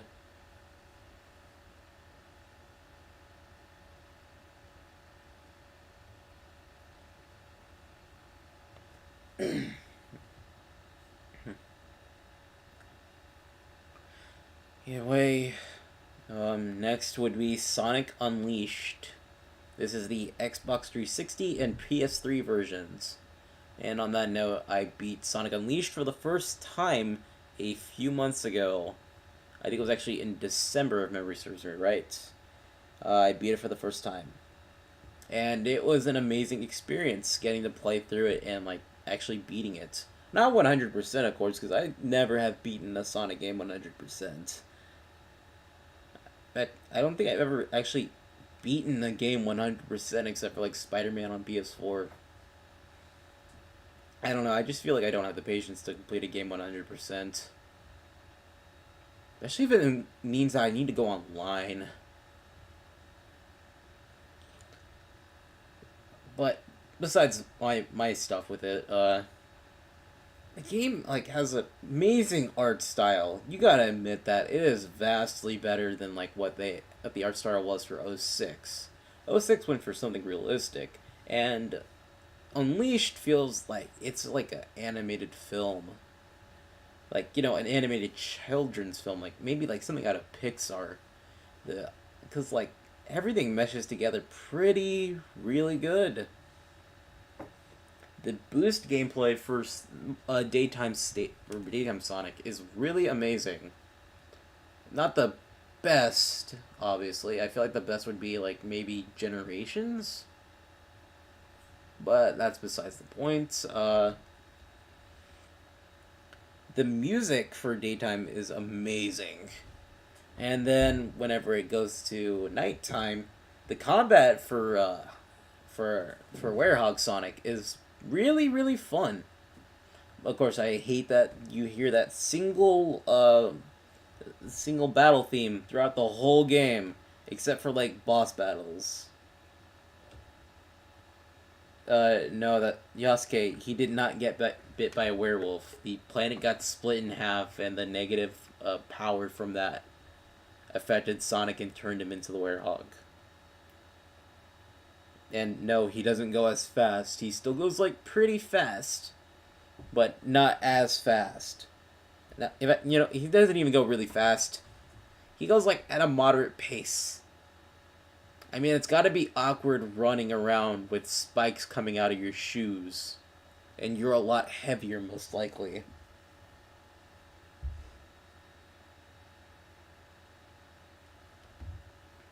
But as I was saying before, the music during Werehog's stages is sublime. It is amazing. And the areas that you get to explore throughout Unleashed is awesome. They are really like not really really fleshed out. It's not like The Legend of Zelda Majora's Mask fleshed out, but it's still pretty fleshed out as well.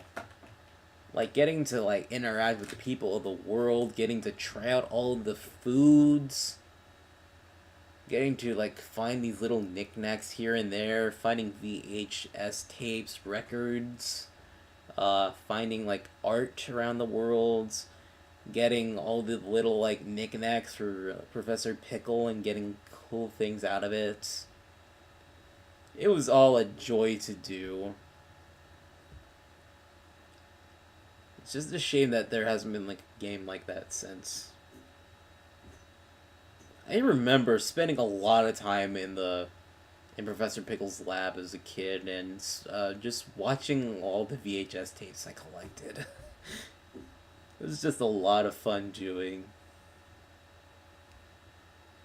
But Anyway, besides that, really good gameplay, really amazing OST. The story itself is really good for being like a kind of basic, like, oh, we gotta go around the world to save the planet. But it's also done with like a tinge of sadness with Sonic's new companion for the game having to not be around anymore because his responsibility in life is to stay as a part of the planet to make sure that it comes together eventually. You know, Chip is a really fun sidekick. Even if the only thing he really does before he gets his memory back is just offer chocolate to a lot of people. Anyway, goes above. Not as much as I love Unleashed, it's not as good as the Adventure Duology.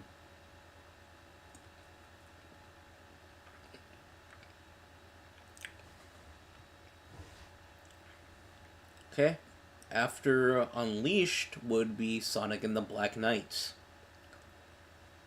which was the last game to have the 4 kids voice actors. They started with Shadow the Hedgehog, or was it the Advanced Trilogy? Either way, last game to feature the 4 kids cast, so that alone already brings it up like above C tier. But the gameplay that Black Knight has, it's a step above what Sonic and the Secret Rings had, from what I have seen. Because you actually have like full control of Sonic's movement. Plus, it's really fucking cool seeing Sonic with a sword, isn't it? Boss battles in the game were really fun to play. The story told was really interesting for a Sonic game.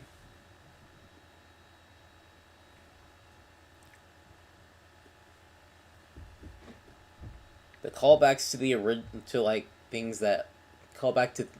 There was a callback I remember in particular during like there was a dragon boss battle. I can't remember it in particular. It was really funny to get a callback to like Adventure 2 just so suddenly. And like the music in Black Knight is really good too. And the story told in Black Knight is honestly really good. It's one where Sonic is willing to play the bad guy. I mean, do you really think that did anyone before like that has only played the games? Did anyone else really think that Sonic would be willing to be seen as the villain to everyone just so that way he can do what's right? He was willing to kill King Arthur so that way peace would be restored to the land. And then the plot twist is that Merlina, who suffers from the Thanophobia, if memory serves me right, that's what it was, the fear of death. She went ahead. She goes and tries to take over the kingdom so that way the kingdom doesn't eventually like get destroyed. And Sonic at the end of the game giving a speech about how life is something to be experienced to its fullest, even if its eventual end is sad, is honestly really, really surprising coming from him if you've only played the games. Because before that, you either just like heard him say nothing, make a bunch of quippy one-liners, say a few inspirational things, especially during the Adventure Duology. Especially, I'm speaking more or less on Sonic Adventure 2, where at the end he gives like a eulogy for Shadow, which is honestly like really surprising. Well, not surprising. I mean, it feels right that Sonic would give a eulogy for someone that he just met and respected. But for Sonic to give such a like good and moving speech is surprising. As someone who has mainly just focused on the games, it still surprises me, and that was like a really helpful thing to hear. I still wish that it really helped out more, but anyway, really good. Wait, what's this say? Black Knight is great, kind of messy, but a lot of fun, and Sonic's portrayal here is genuinely fantastic, and man, the voice cast does just a great job. Yeah, so I'll go ahead and give it an S tier, low S tier. It's a bit messy, but all around, it's a really enjoyable experience. And it also was like the last time that Crush 40 was heard in the series, just until. What was it? What game was it? Wait, has Crush 40 come back for the series? Because I don't think they did the soundtrack for Frontiers or Forces.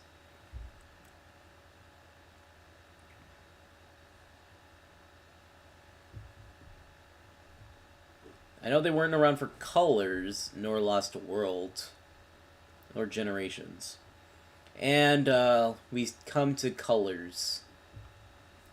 Sonic Colors, the home version, which is the version that you got on the Nintendo Wii, and just a while, like a year ago, got on the Xbox One, PS4, Epic Games, Steam, Nintendo Switch. It is a mess. Like, how do you have such short level design? How do you have so many stages that are just like so short? And there's not even much to do outside of the stages. Like, there's no world to explore. There's barely a multiplayer, and you do the multiplayer to get like just like for Chaos Emeralds, and even then Supersonic isn't that much of a reward. Team Sonic Racing had a Crush 40 song, I think. Yes, that's what it was. Good. Thank you for reminding me of that, Duo. Sorry, I'm having a cookie right now. I love these cookies.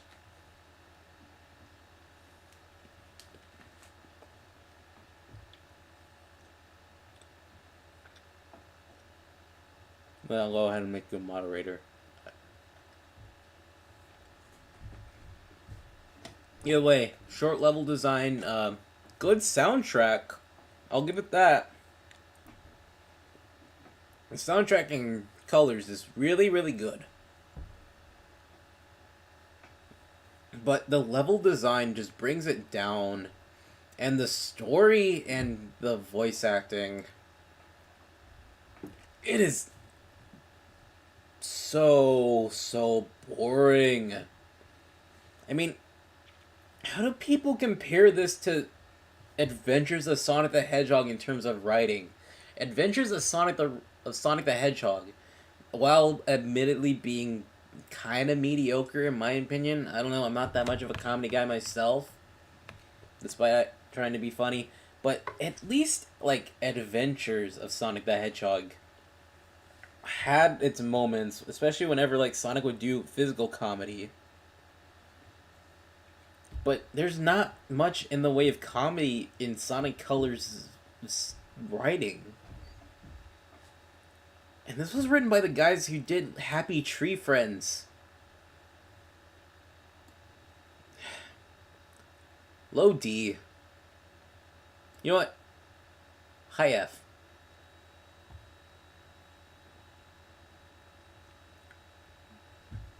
I mean, so what's this say? Color story? Ugh. Colors sucked for me personally. Like, objectively, it's okay, but it took out everyone I liked about Sonic. Yeah, that's another thing too. The characterization for the characters for them going forward.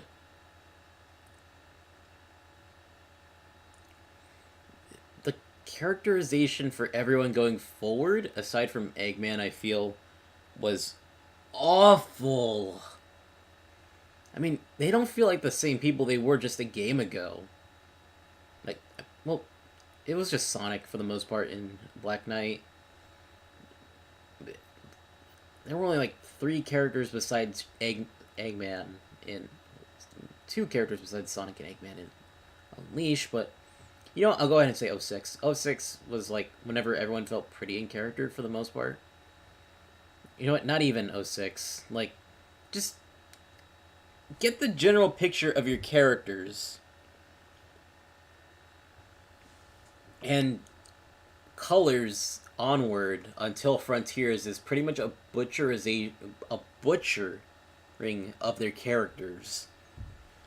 It is that bad.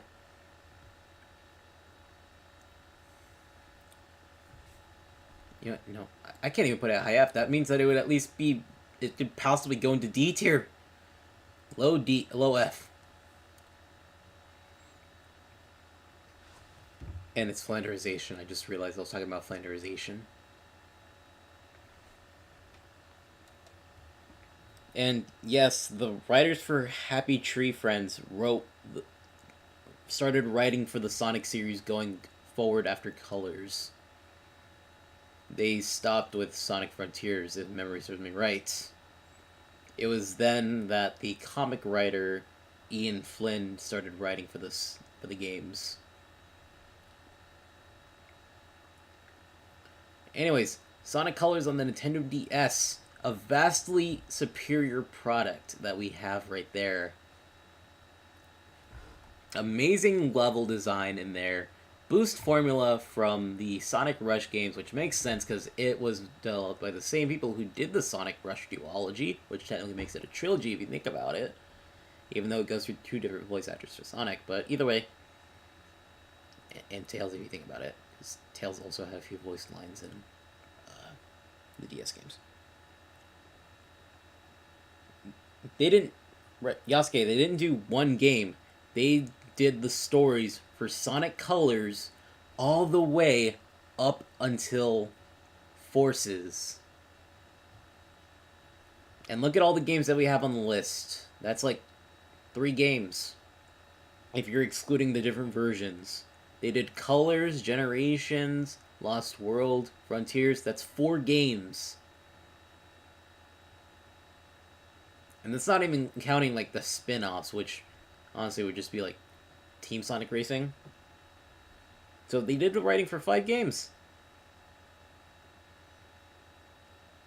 Over like a decade.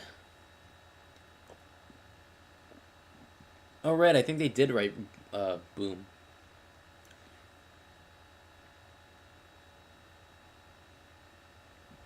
Anyway, as I was saying for Colors DS, vastly superior level design, better use of the wisps in my opinion.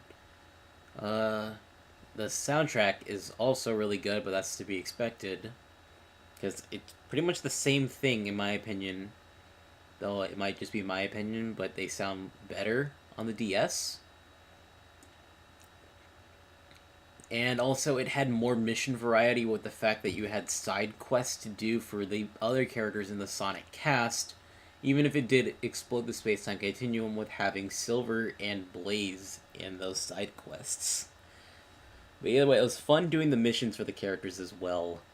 Plus, collecting the Chaos Emeralds actually amounted to something besides getting Supersonic in the end, which was a final boss battle. It wasn't against Eggman, it was against the Mother Wisp, but hey, I'll take it. It was kind of weird having the homing attack button mapped to the... It was the L trigger, right? The L button? I think that was it. Either way, it was a really solid version of Colors. So I'll go ahead and put it right up there with the Advance 2 and Advance 3 in A tier, just below Sonic 2. You know what? No, never mind. I'll put it right up there with the original Sonic Rush. Okay then, after that, I forgot to move 3DS version of Generations into Have Not Played. Anyway, oh yeah, console version of Lost World as well. Okay, 3DS version of Lost Worlds then. I am hoping to score a copy of the Wii U version or the Steam version of Lost World one day. Either way, Lost World 3DS. As it was made by the people who, I believe it was Dimps that also did this version of Lost World. So you expect there to be some really good quality there. Yes, it is really good. It was a really good first attempt for them to do 3D Sonic on a handheld console. It has really good level design. It has a really good use of the abilities that Lost World introduced. It still falls flat for being Lost World, in my opinion, but at least it had better special stages, in my opinion. From what I've seen of the console version's special stages, I mean, sure, it's kind of like it's kind of like reusing Heroes' special stages in a way, but you have to move around the 3DS to do it, which would make it cumbersome if you're doing it like in the middle of the night on your bed or on a road trip. But I found them pretty enjoyable to do still, regardless, because I always made sure to do the special stages whenever I wasn't like on a road trip or anything. But, you know, the writing for Lost World is absolutely awful. You can go up to anyone and they'll tell you the worst part of Lost World is the writing. The boss battles aren't that good as well. Either way, I still felt like it was a pretty enjoyable ride to play. Hold on. Duo Stuff wrote, the console version of Lost World is so weird. Some fun levels, some atrocious ones. Cool parkour system that gets explained poorly. Again, console version. Good music, bad story. Yeah, that's another thing. The music in Lost World is really good. Well, I mean, that's to be expected. Like, how do you rank a game like that? I'll tell you my ranking for it. It goes in high C. As much as I like the Rivals duology, I think I like Lost World on 3DS just a little better than I like them. It doesn't belong in B tier because B tier has like some pretty good quality regardless. And for 06's part, potential.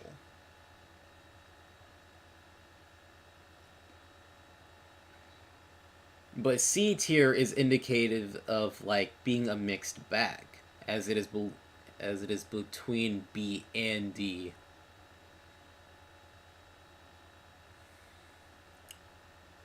It has a lot going for it, but at the same time, it has a lot going against it.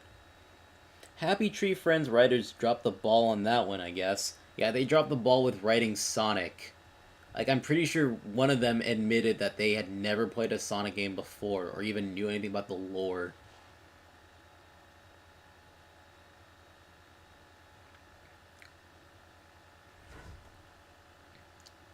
Oh, I completely forgot to do Generations.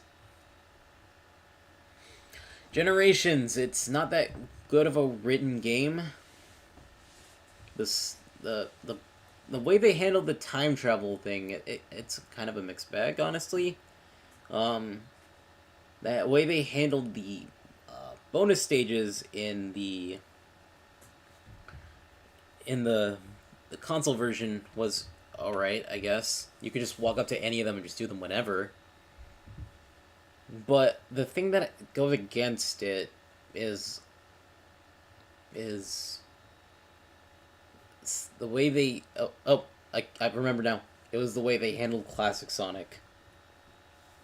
As it was the first time that they brought back Classic Sonic properly, not counting Sonic 4 Episode 1 and 2, because no, that's not even still Classic Sonic, that's modern Sonic with Classic Sonic's physics, and that's in quotations. But the physics still felt off, even if they were trying to get as close as possible to Classic Sonic's physics. Either way, it was nice to play as Classic Sonic again before like they Flander started overusing him and brought him into fucking forces for whatever reason. But like the time travel aspect like that, I figured they would have brought in like Dreamcast Sonic as well. Would have been nice to see Dreamcast Sonic come back.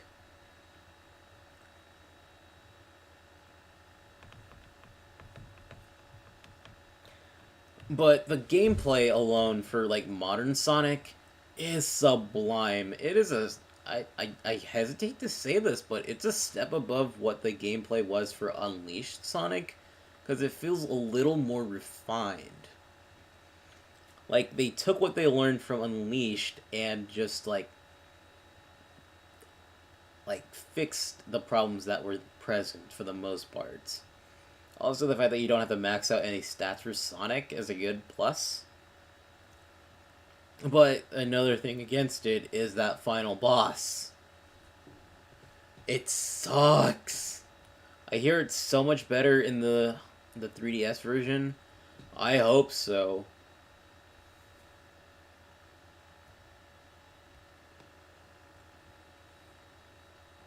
Another thing is that it was really fun fighting against like Chaos and Shadow again after so long. So I'll go ahead and put it. How about we go high A? I don't feel like it's like amazing enough to put it in S tier in my opinion, but it isn't like as like middlesome, I guess, to put it in B or C. So I'll go ahead and put it in high A. Yeah, actually, yeah, a high A. That feels a bit better.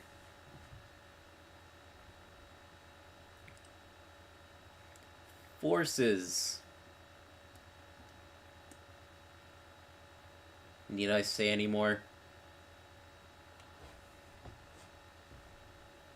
Good. Need I say more? I'll have some more in my cookie while I'm waiting.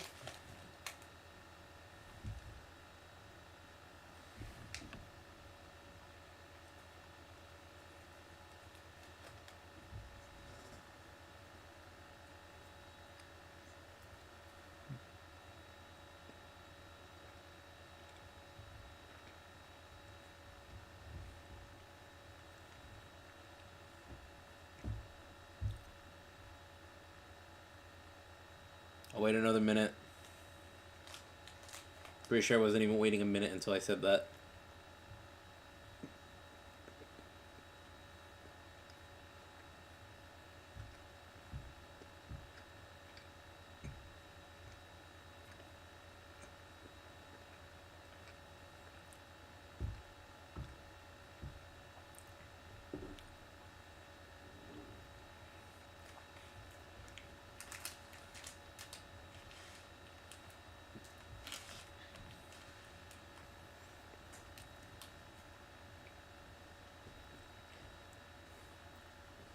Nope, you said enough, lol. Yeah. The Multiverse of Sonic game would be epic. Multiple Sonic and friends, Eggman, and Robotniks fight over supremacy. There's actually a plotline like that in the Archie comics, if I remember right. It was like during the early days before. Actually, I think it was before they reached issue 50 of the comics. It was before Robotnik died. And then he got replaced with a cybernetic Robotnik. It was like a bunch of Sonics coming together so that way they can fight like Robo Robotnik. And they even like had to have Eggman of the Prime Sonics timeline come in to help them out.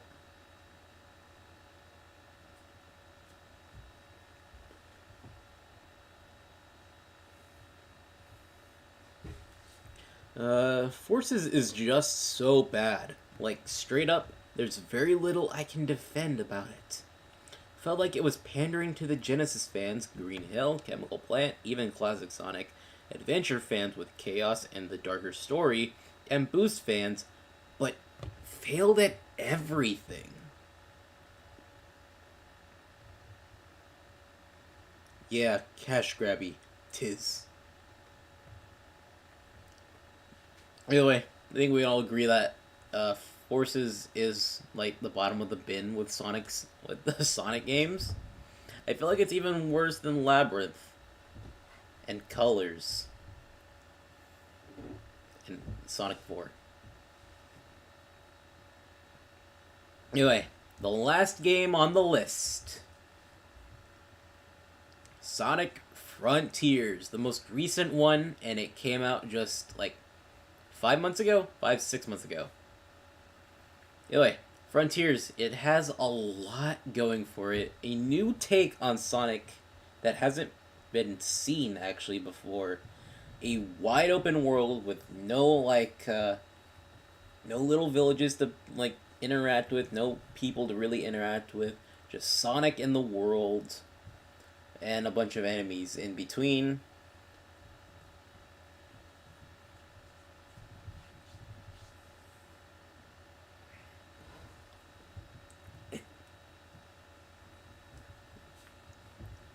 The combat is it's interesting.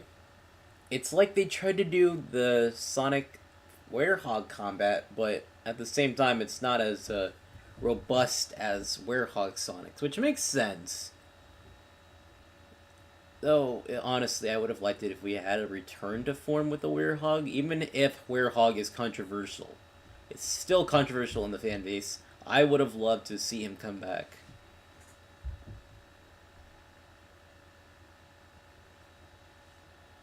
But those battles against the Titans, oh my gosh, those were amazing. They were so awesome. I can't believe how freaking cool they were. And the vocal themes that played, oh my gosh.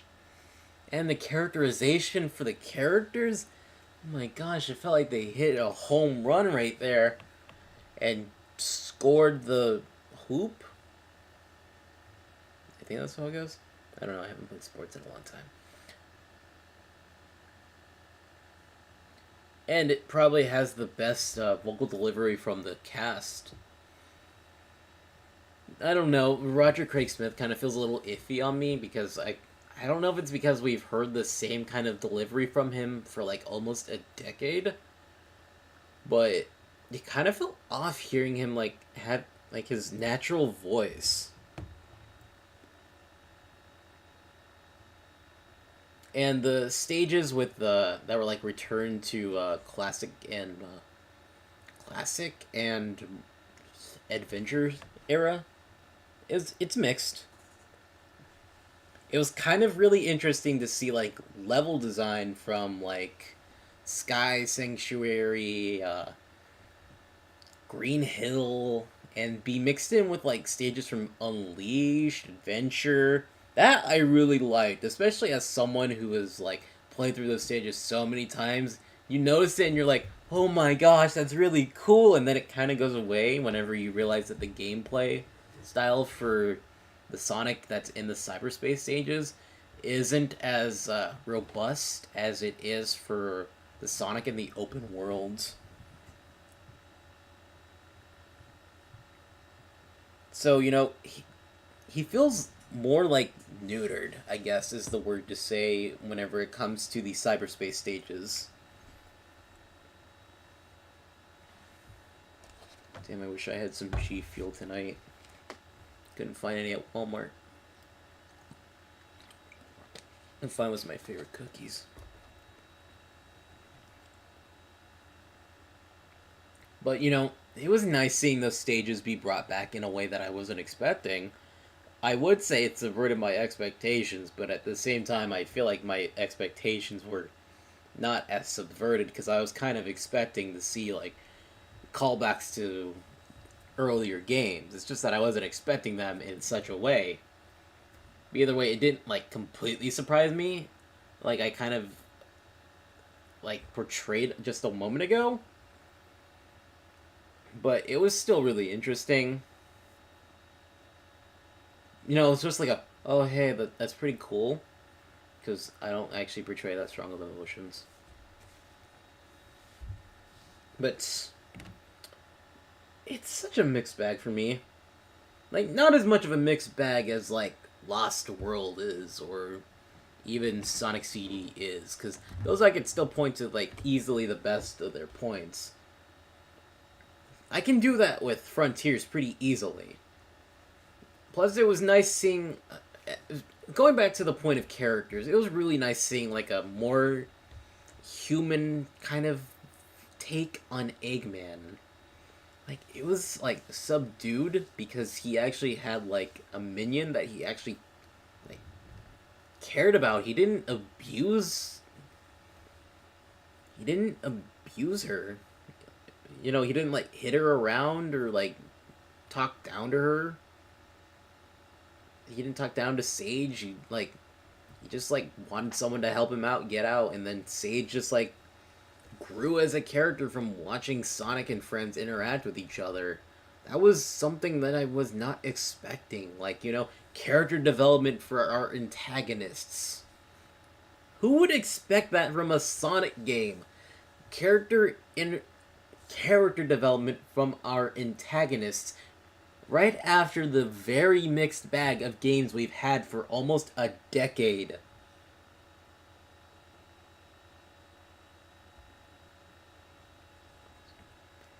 And that last scene with Eggman, it was.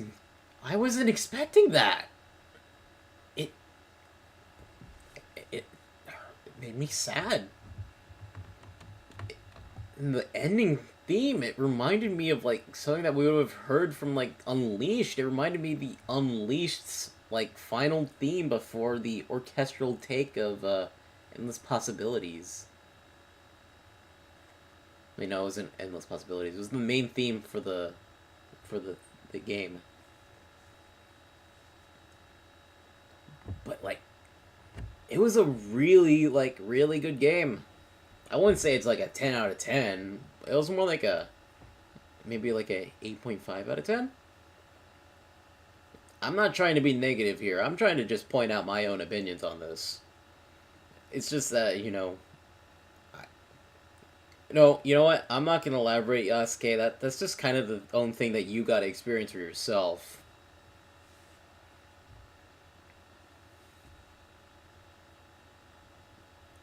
No. And I mean the last scene before like the post-credit scene. It was post-credit, right? So, Frontiers, really amazing game. It goes above Sonic 2. You know what? Actually, it goes above Colors DS.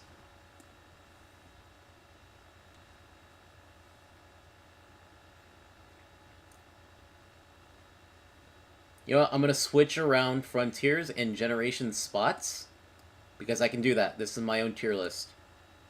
Just, you can't stop me.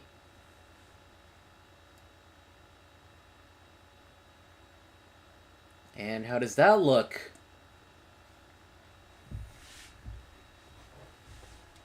No, actually, can I zoom out? 90%.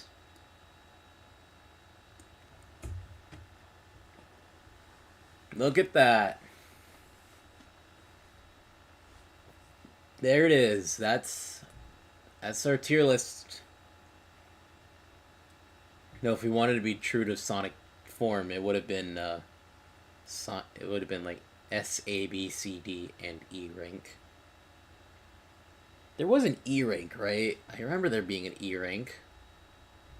There was an E rank in Heroes. I don't know if that's still a thing. And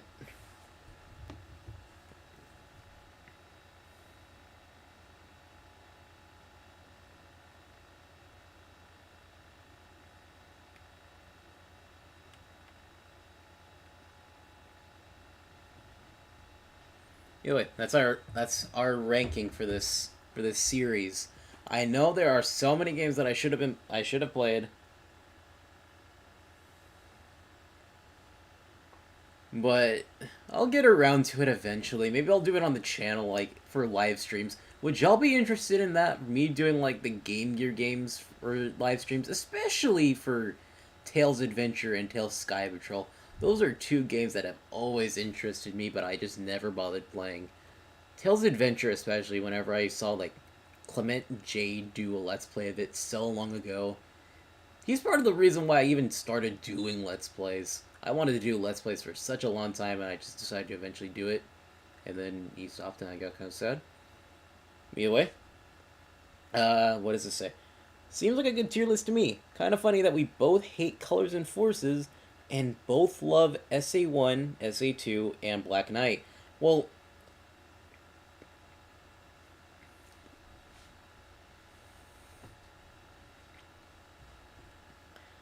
I feel like that's just a general not even in general. I feel like that's like indicative of like the quality of Sonic during like its high and low points.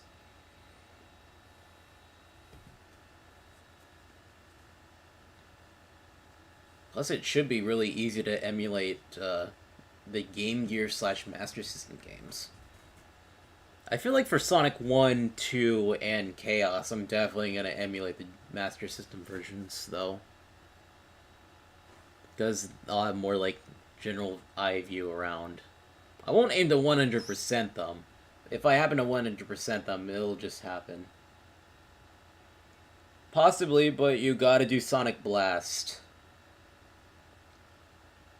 I am willing to do that? But what do I get out of it? I'm gonna be putting myself to torture there. What do I get out of it, huh? And that was me. Uh, that was the sound of my chair. That sound. The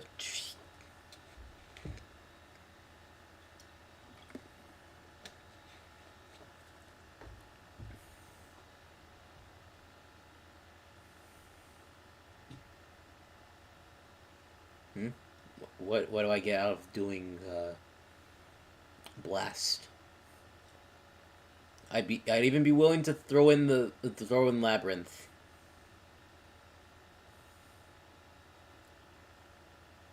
I'd risk giving myself a seizure to play Labyrinth.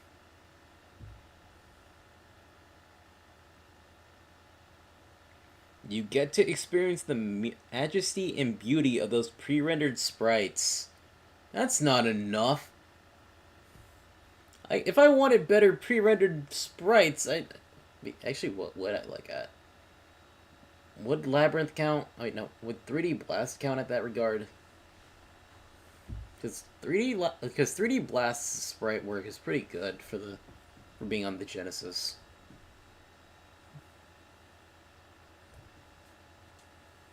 Ow.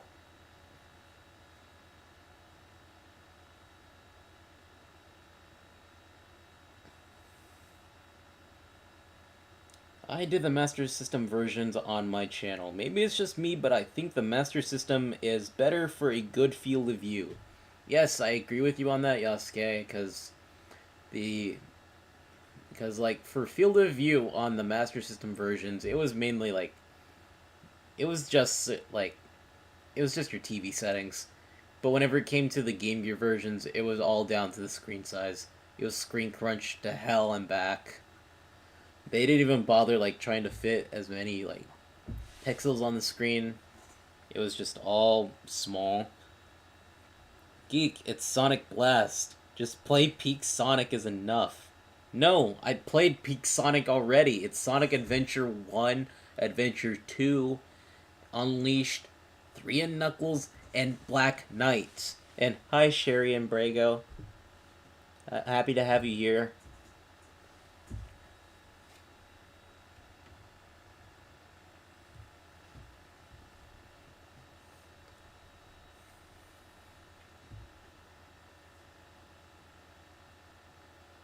Blind jumps of faith galore. Yeah, pretty much that's what they are. That's pretty much what the Game Gear games are. I'm willing to put up with it for Tails Adventure, though. It looks like a pretty good Metroidvania. I guess you would describe it as a Metroidvania. I don't know if Metroidvania is the proper term for it.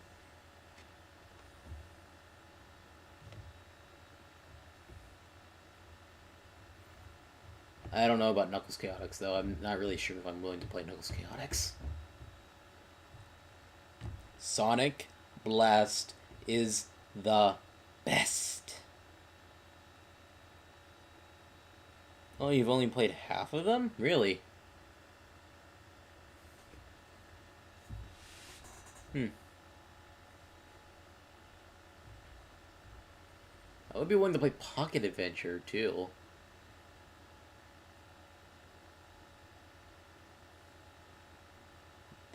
Pizza Retro. What pizza? Is there pizza? Where's the pizza?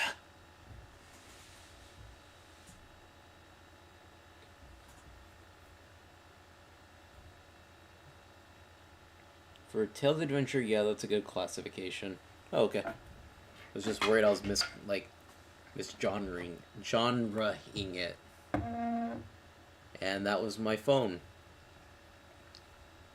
Before someone assumes that my computer's gonna explode.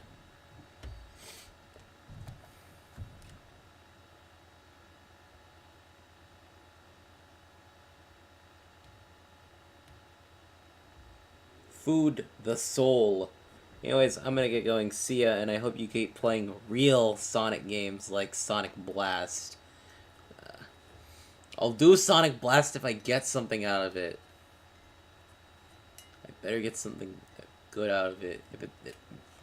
I don't. It better be better than what I'm thinking. See ya, Duo. Hope to catch you in another stream, and maybe if I put up another Paper Mario video, I hope you see it.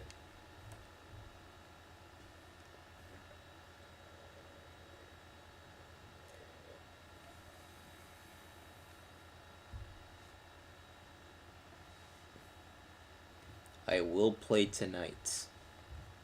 Play what, Yasuke? You're not talking about playing Sonic Blast, are you? Please tell me you're not thinking about playing Sonic Blast. I won't record though. Oh, okay.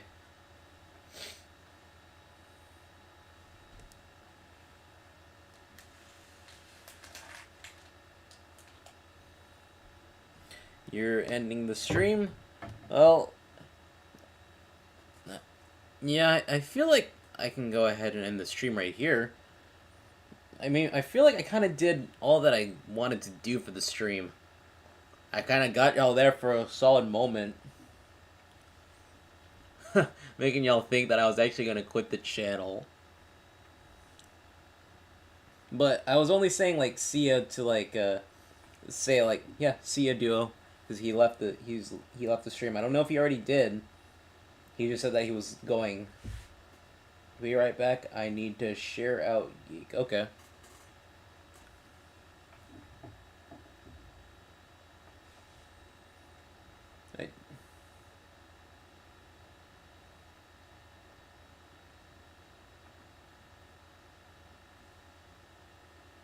I'm going to have a blast with this F-tier Sonic game. Oh. Okay. Good luck to you, Yasuke. Can everyone in chat wish Yasuke good luck?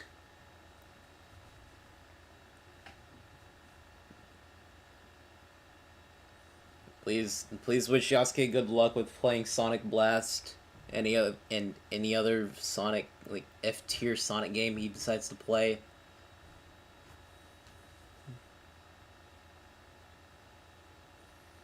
Because seriously, you're gonna need luck on your side whenever it comes to such boring, awful games. I don't know, do y'all want to see me do anything else? I didn't really have anything else planned besides, like, my announcement, well, my April Fool's joke and the announcement, and maybe doing a tier list. I initially had, like, a Kingdom Hearts tier list opened up, but I feel like Kingdom Hearts would be too long to talk about, especially since it's already, like, 1 o'clock my time. Oh, thanks for sharing, Sherry. Thank you.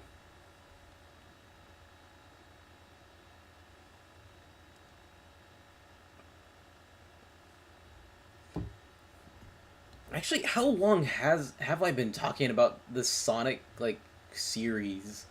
Oh my gosh, it's already like 2.5 hours. You will play a game now. I mean, I could, but I don't know what game.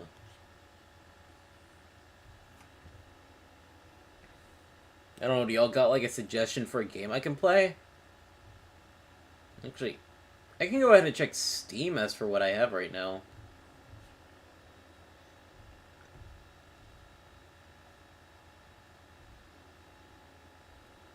Let's see.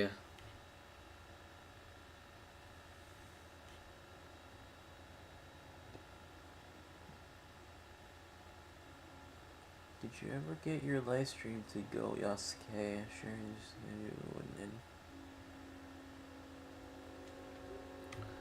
Okay, let's see. I can play a game from my childhood that utterly traumatized me, or I can play the murder of Sonic the Hedgehog.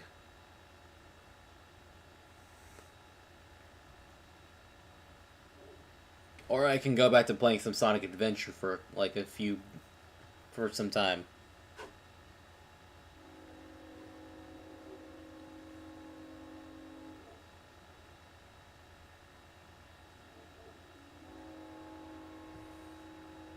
Maybe even Sonic Adventure 2. It's okay, as long as I got here to share him out, I'm happy, Retro. Oh, well, honestly, I'm enjoying doing the stream. It's just that I don't really have any other plans as to, like, what to stream.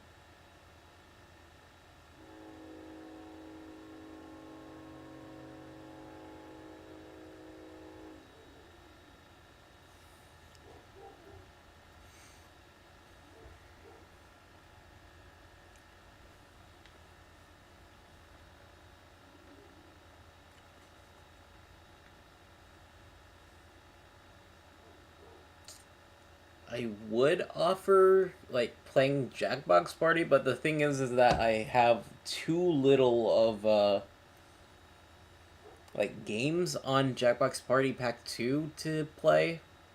And also, because the delay between, like, what I'm seeing on my end and what is seen on stream is kind of big.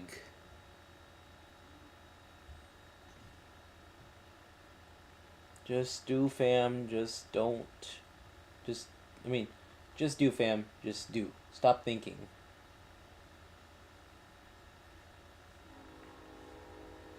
I mean, I could. Yeah. Okay, let's go ahead and try some Jackbox Party. Why the hell not? There's going to be some attempts and a bunch of failures tonight. Okay, I just need to set it up properly. Let's see, game capture.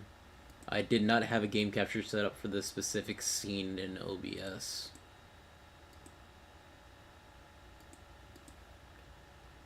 Capture specific window.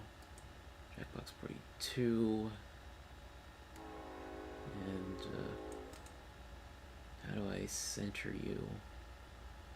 Center to screen.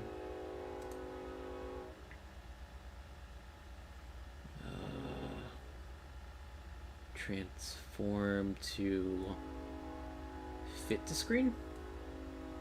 Okay, and I need to put up the audio source as well.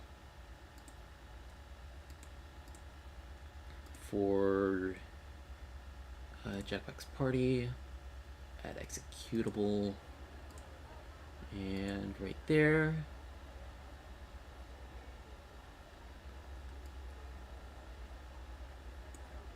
Right there.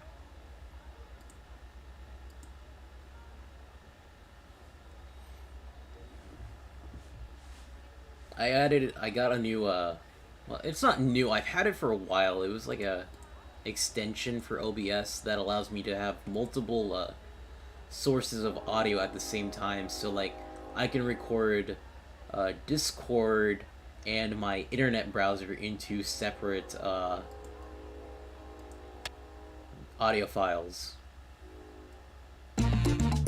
Okay, so with Jackbox 42, what I have right now, and wow, that is incredibly loud.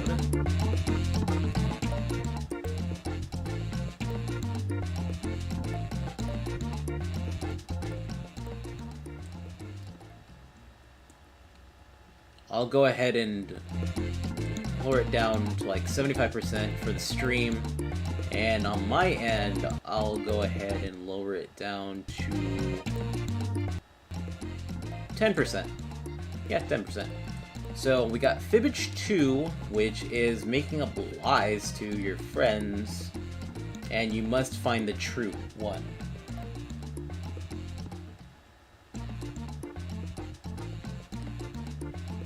Nice what you get with high latency. I saw your live streaming Billy Hatcher, of course. I liked and shared it. Oh yeah, I saw that you were streaming Billy Hatcher. Sorry I didn't get to see it. I was out at a family gathering.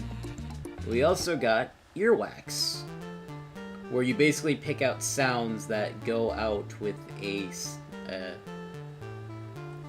you basically get a topic and you gotta pick out the best sound that goes along with it.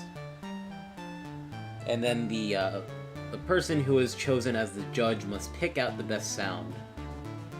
We got Bidiots, where you make art that is meant to go with a specific theme to it, and you all must bid to get it if it goes along with what your client wants, because if it goes along with it, then you will get a better payout.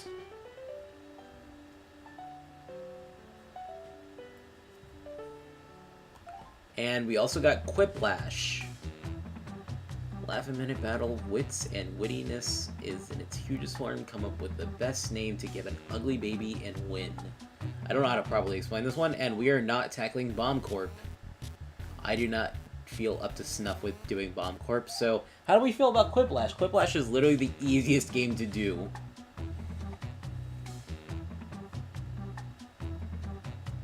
I'll go ahead and open up another window if I'm going to go ahead and do Quiplash.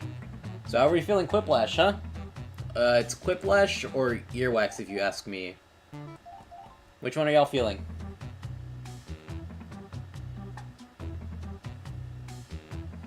We could do a few games of Quiplash and or Earwax if y'all want.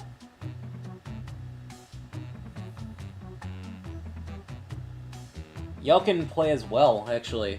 That's the whole point of Jackbox. Since I'm streaming it, I can go ahead and y'all can join in on the game too. Okay, I'll go ahead and boot up Quiplash then.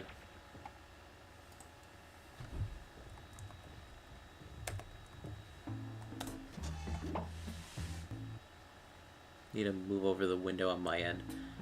Okay, so if y'all want to join in, y'all can go to the website jackbox.tv, enter in the room code, and then choose your name, and y'all can join in.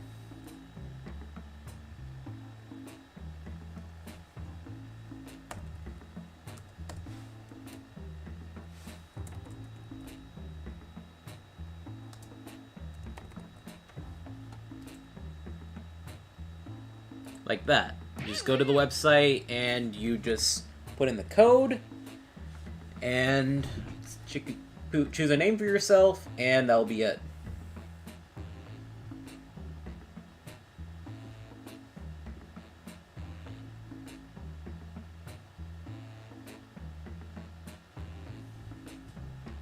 You could even do it on your computer if you want. Playing the game. We need at least like 3 people to play the game, so Sheriff, if you want to join, you can join in. Anyone is welcome to join in. Let me give you my Discord so you know when I go live or when I reschedule a live stream. Okay, that's cool.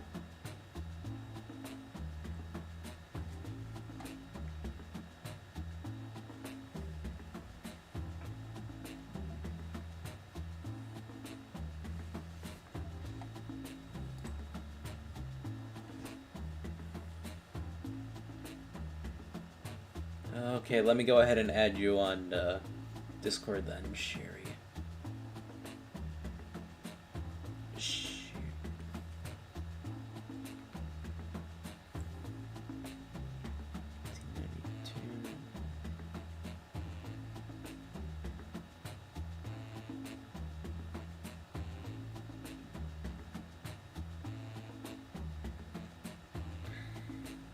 You could do it on your phone too if you want. I just mean like you could do it on your you could do it on your computer, you can do it on your phone, you can do it on a Kindle tablet. I'm pretty sure you can even do it on like an Xbox One. if you go on the browser.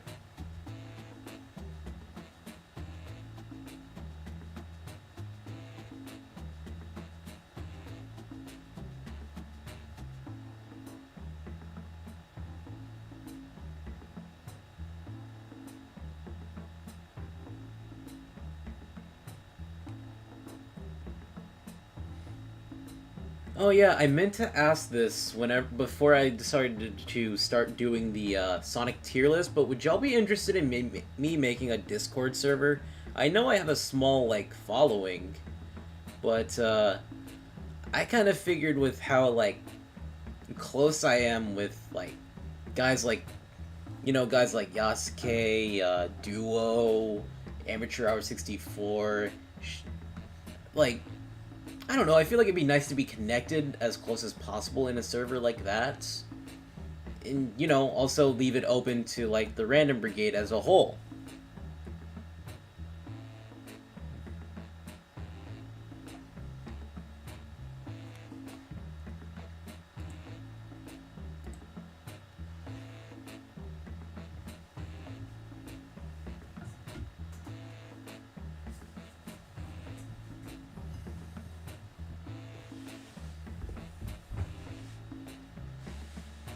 I probably phrase that wrong. I mean, like, just like be better to get interaction from the Random Brigade in a whole as a whole. I don't know how to probably put it.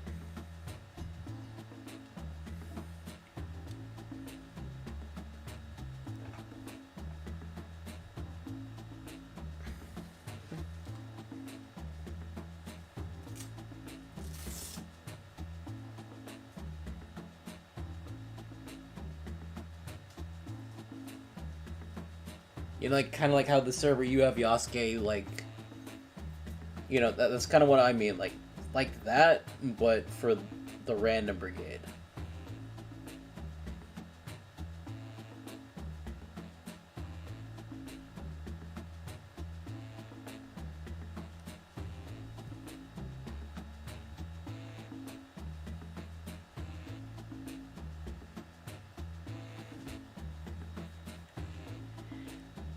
Either way, Sherry, were you gonna plan on joining? Because, well, the game kind of requires 3 or more people. That's why I was asking.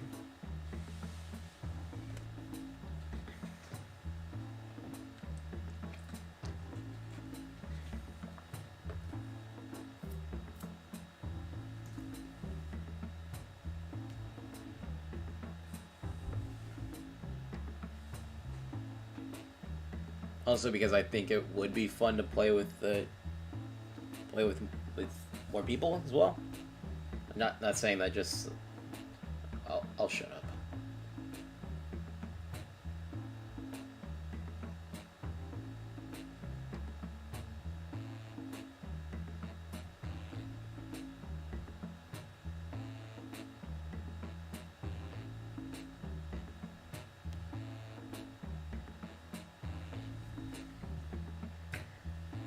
But maybe your friends over the internet at large are better yet friends to you than mine in my Discord server. Room code, it's YLVT. It's up there on the screen.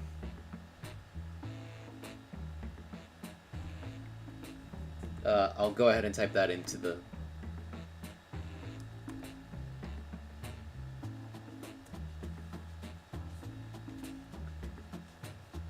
Either way, back to what Yasuke was saying, at large or better friends to you than mine in my Discord. Like, I kind of wanted to network with people I kind of only wanted.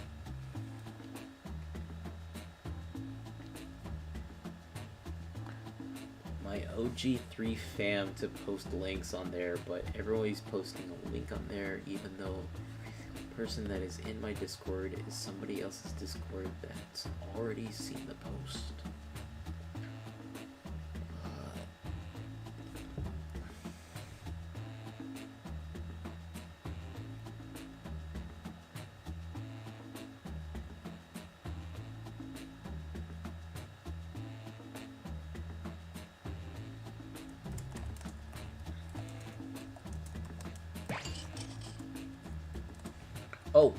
Okay, I hear it. Okay. Yeah, that's everyone. Okay. Let's go. I'll go ahead and hit it, so I hope y'all are ready. I know there's delay on my side, but to the stream, but I hope that we can still get this done. Hey there, Schmitty's the name, Quiplash is the game. I had a dream that you were all together. Well, it was actually a nightmare, but let's get started. This is round one. 2 prompts will appear on your device, which you can answer in any clever or not clever way you want. Everyone will choose between your answer and someone else's and decide who wins. You get points based on the percentage of people who like your answer, and a bonus if you get more votes than your opponent. Go!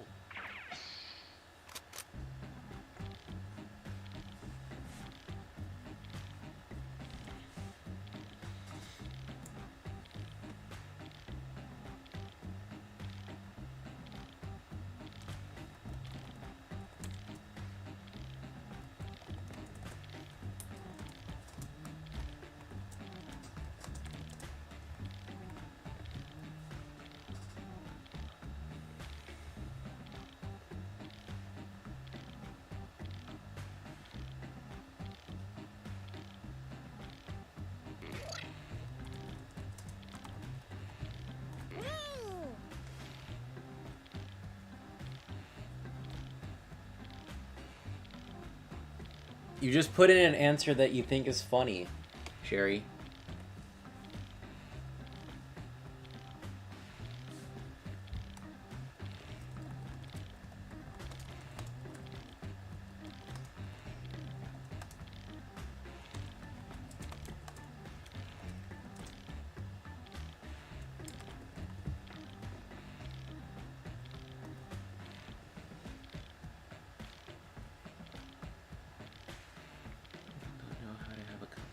On my tab, but they can. Well, Yasuke, I think the thing is that people just like have a little trouble like trying to start a conversation. Okay, it can be kind of hard to start up a conversation whenever it's filled with people like you're not really familiar with. Okay, voting time. Pick your favorite.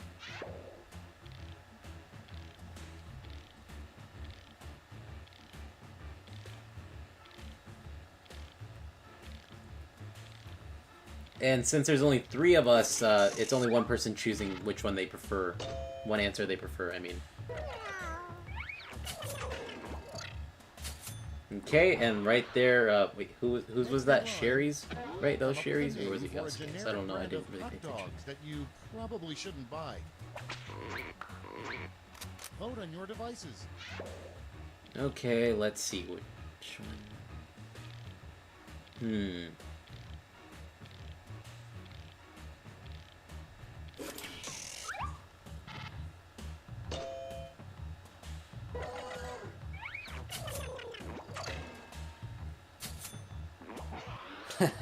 And next, a trick you shouldn't teach your dog.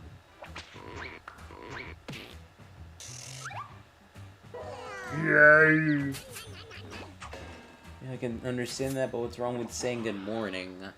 Well, I mean, there's no one saying good morning to begin with. If you kind of want to start, if you want it to happen, you kind of start it yourself. That's kind of how I see it, Yasuke. It's time for round 2, where all point values are doubled. That's right, doubled.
A simple greeting, is that too much for a human?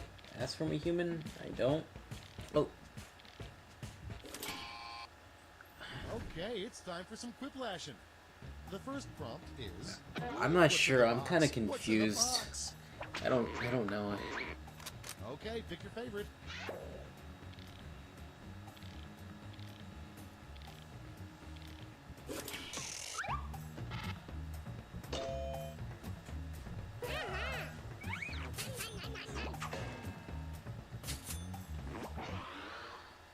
Coming up next, a college major you don't see at many universities.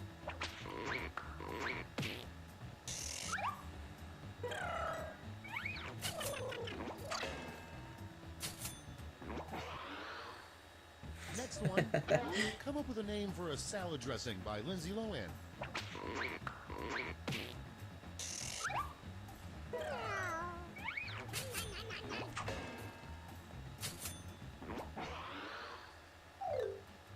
Round 2 is now complete. Let's see who completed it well.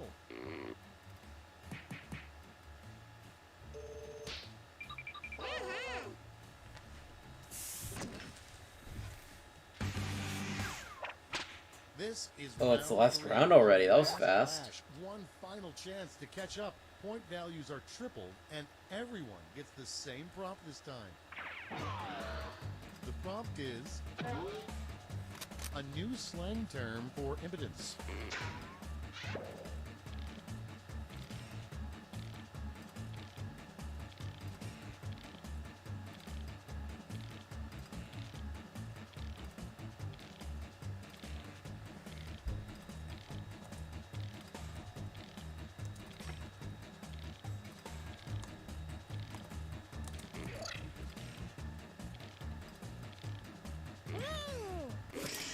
Oh, that was fast. All right, here's the board.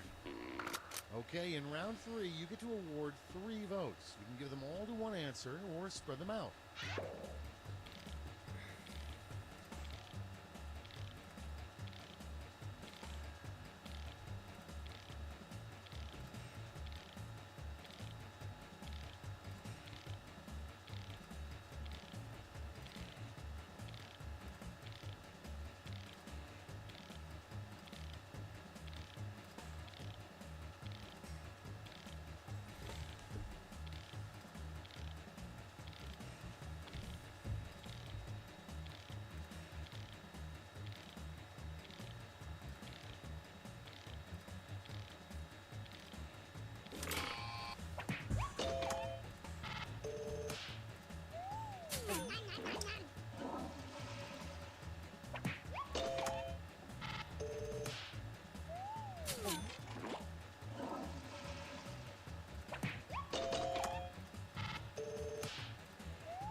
That's all. Now for the final scores.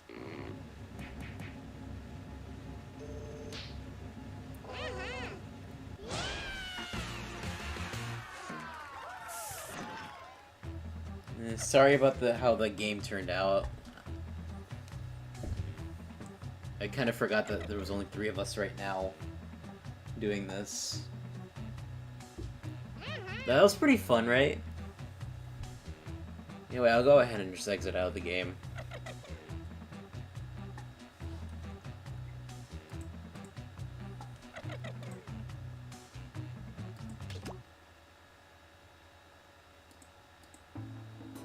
Okay,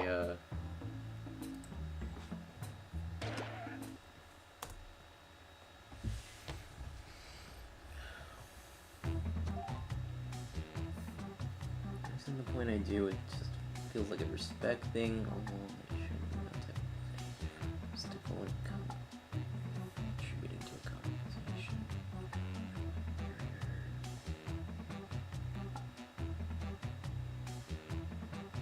Well, I disconnected the game. I didn't know if y'all wanted to keep on playing Jackbox games or, like, y'all want to see me do something else.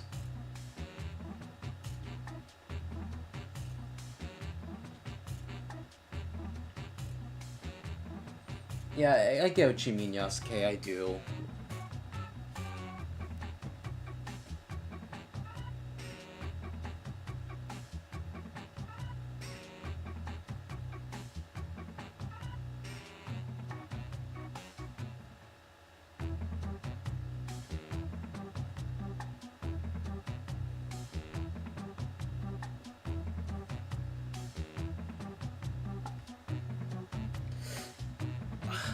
hand.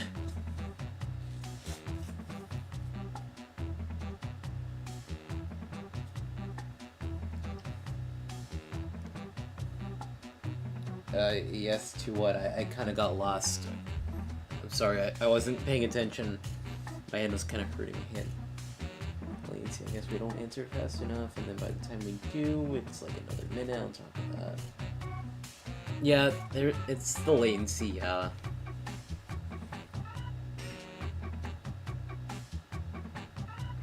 Either way, do y'all want to play more Jackbox games, or y'all just want to see me do something else?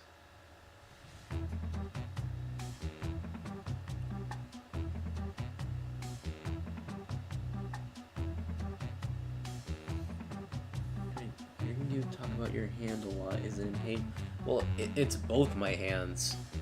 I think it's because of how, like, I type a lot, but my wrists, like, you know, where my carpal tunnels are, like, I feel like I messed them up.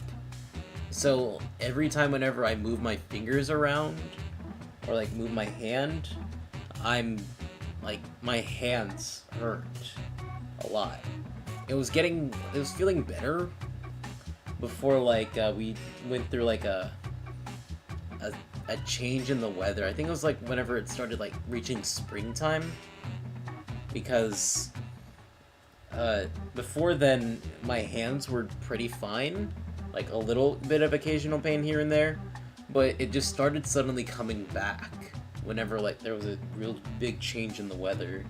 It started getting hotter.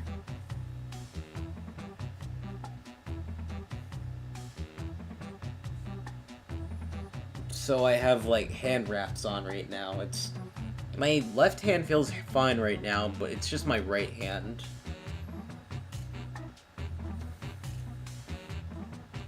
Either way, I'm gonna go ahead and close out Jackbox Party Games. It's fun, but I feel like it's better experienced with, like, more with, like, friends, and also, like, having more people present.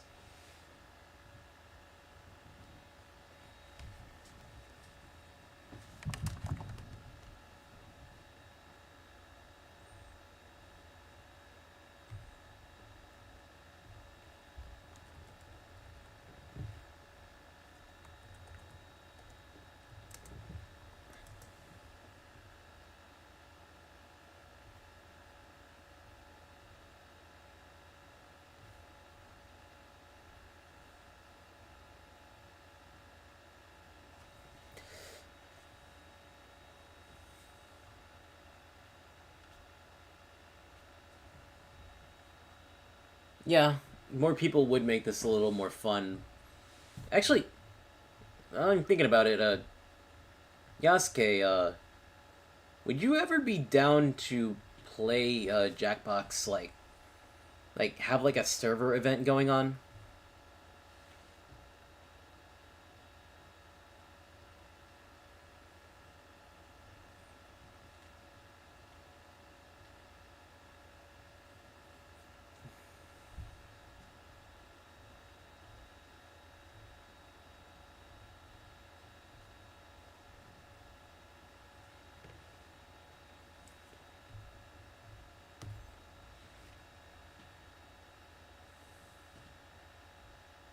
Sounds like a doctor should check out your hands. Well, yeah, but I don't really have the money.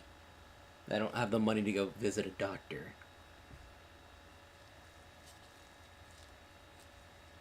If you ever want to hold, like a Jackbox party, like, thing ever, go ahead and hit me up, like, you know, DM me, Yasuke.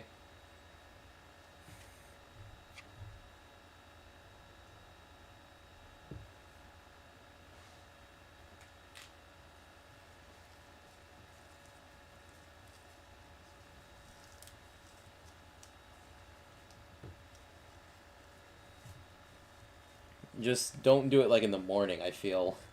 Because I'm not a morning person. I sleep, like, at 5 in the morning. I go to sleep at 5 a.m.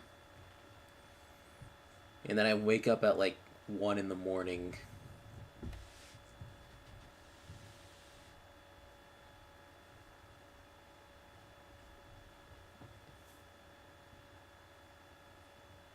I don't own this game though. Well, yeah, I mean, like, if you like want to either like download the game for yourself, or like you want me to go ahead and open up the game, that kind of thing. Like, I can host the game and we play it in your server.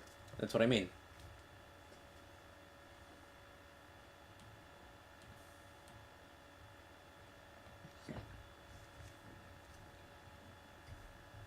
Damn it, I have hiccups too.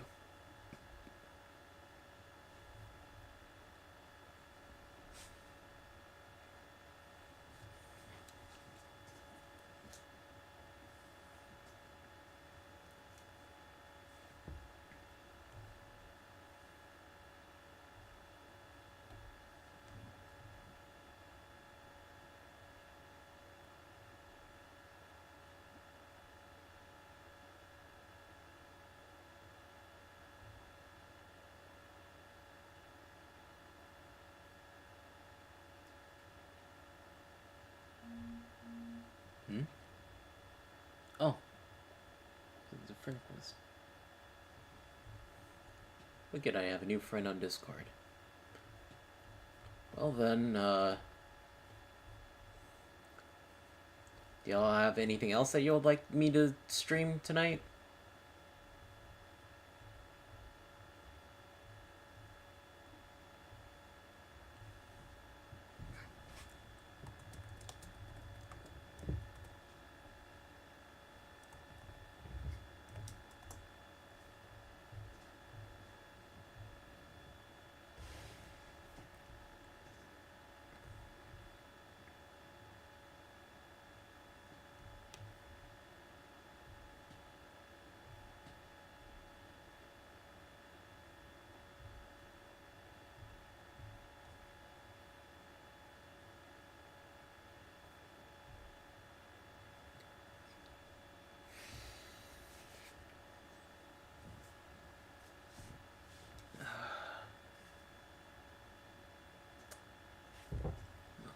Actually, I don't think a download for Mega Man X Legacy Collection 1 would take a long time.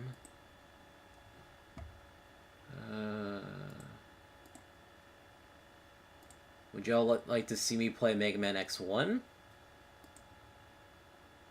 I could play one of the X games in general.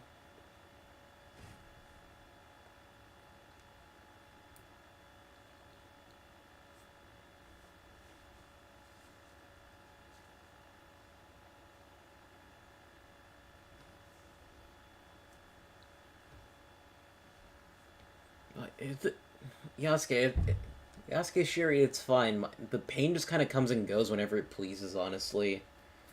Like, I can be fine for a good, like, solid few minutes, and then it'll come back for, like, I don't know, a few seconds, and then it'll be good for, like, 30 minutes, and I am just peachy.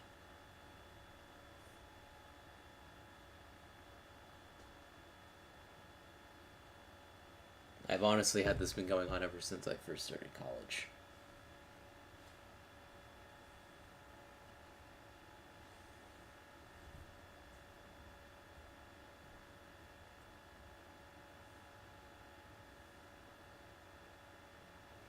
Well, the problem with with my wrist is that most often than not, I'm using like keyboard and mouse setup. That's what it really is. Whenever I'm playing with a controller, I'm fine. I don't think I've really like had my carpal tunnels messed up from playing with the controllers. Because I'm mostly putting on pressure on my wrists whenever I'm like, have my hands on the keyboard and like holding onto the mouse.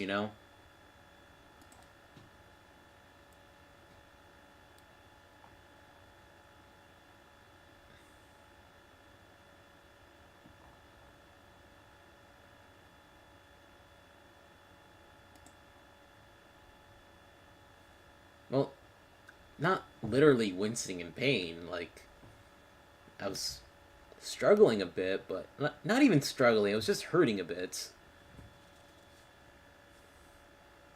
And also because I'm not using the right hand wrap for my right arm.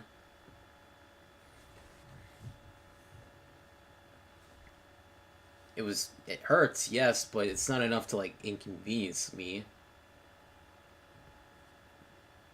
I would.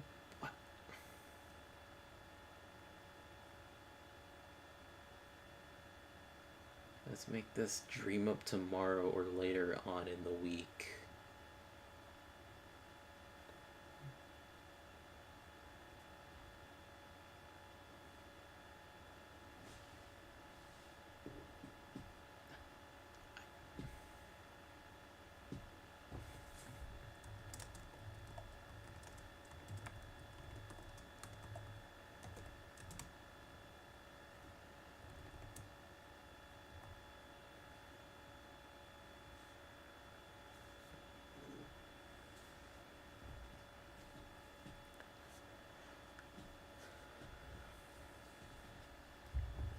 Fine, I'll go ahead and stop the stream then tonight.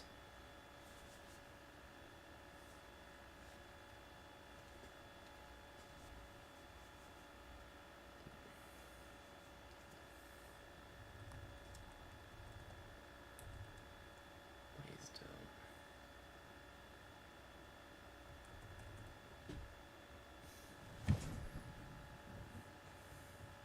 Doesn't mean I won't do anything else though. Make me use my hands tonight. Either way, I'll just go ahead and stop the stream right now. I'm kind of tired as it is, as y'all bring it up.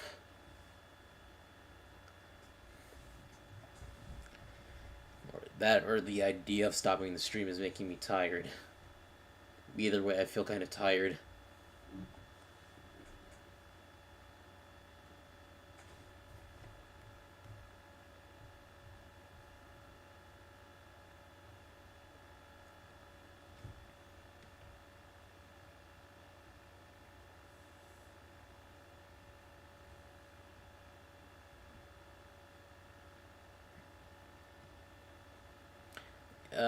Either way, thank you guys so much for coming to this stream. I know the thumbnail and title and maybe even the description of the stream kind of like made y'all think that something bad was going to happen, but no, it's just that I'm just kind of just going through the motions of life right now.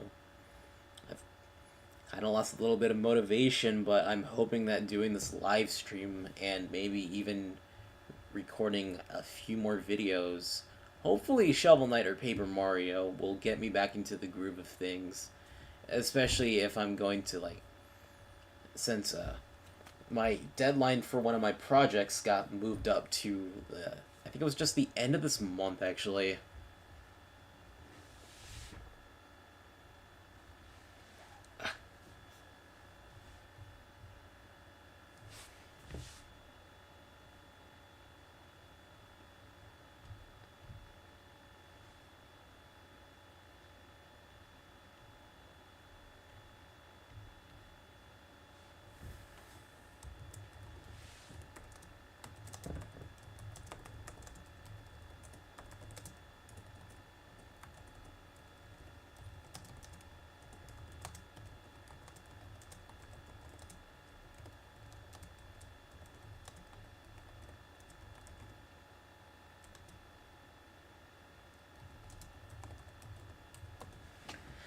Either way, thank you guys so much for watching. I really enjoyed getting people to watch the stream. Thank you for the offers, Sherry, but I have to decline.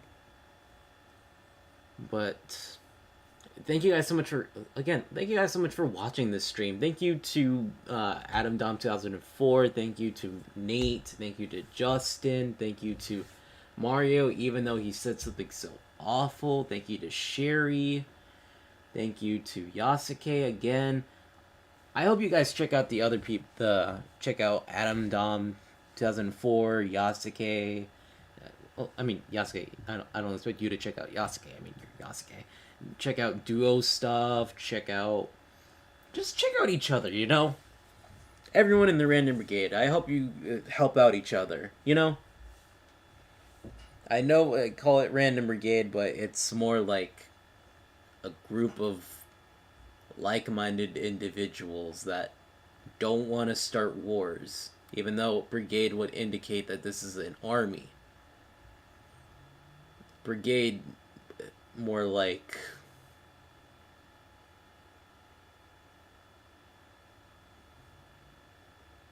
I have no idea what else to call it besides Brigade. I've just so closely associated Random with Brigade for so long, I don't have any idea what to call it anymore. Besides, like, the Brigade. But either way, I like it. I feel like Brigade works well for what the aim I like, what I aim to call my subscribers. You know, because, well, for one, I kind of based it off of my love for an anime series called The Melancholy of Haruki Suzumiya. It's because one of the main group of the series is called the SOS Brigade. It's really a fun series to watch, if not a little hard to watch because of the main characters, but it's a really enjoyable show. But thank you guys so much for helping out too. I really appreciate your concern, Yasuke and Sherry.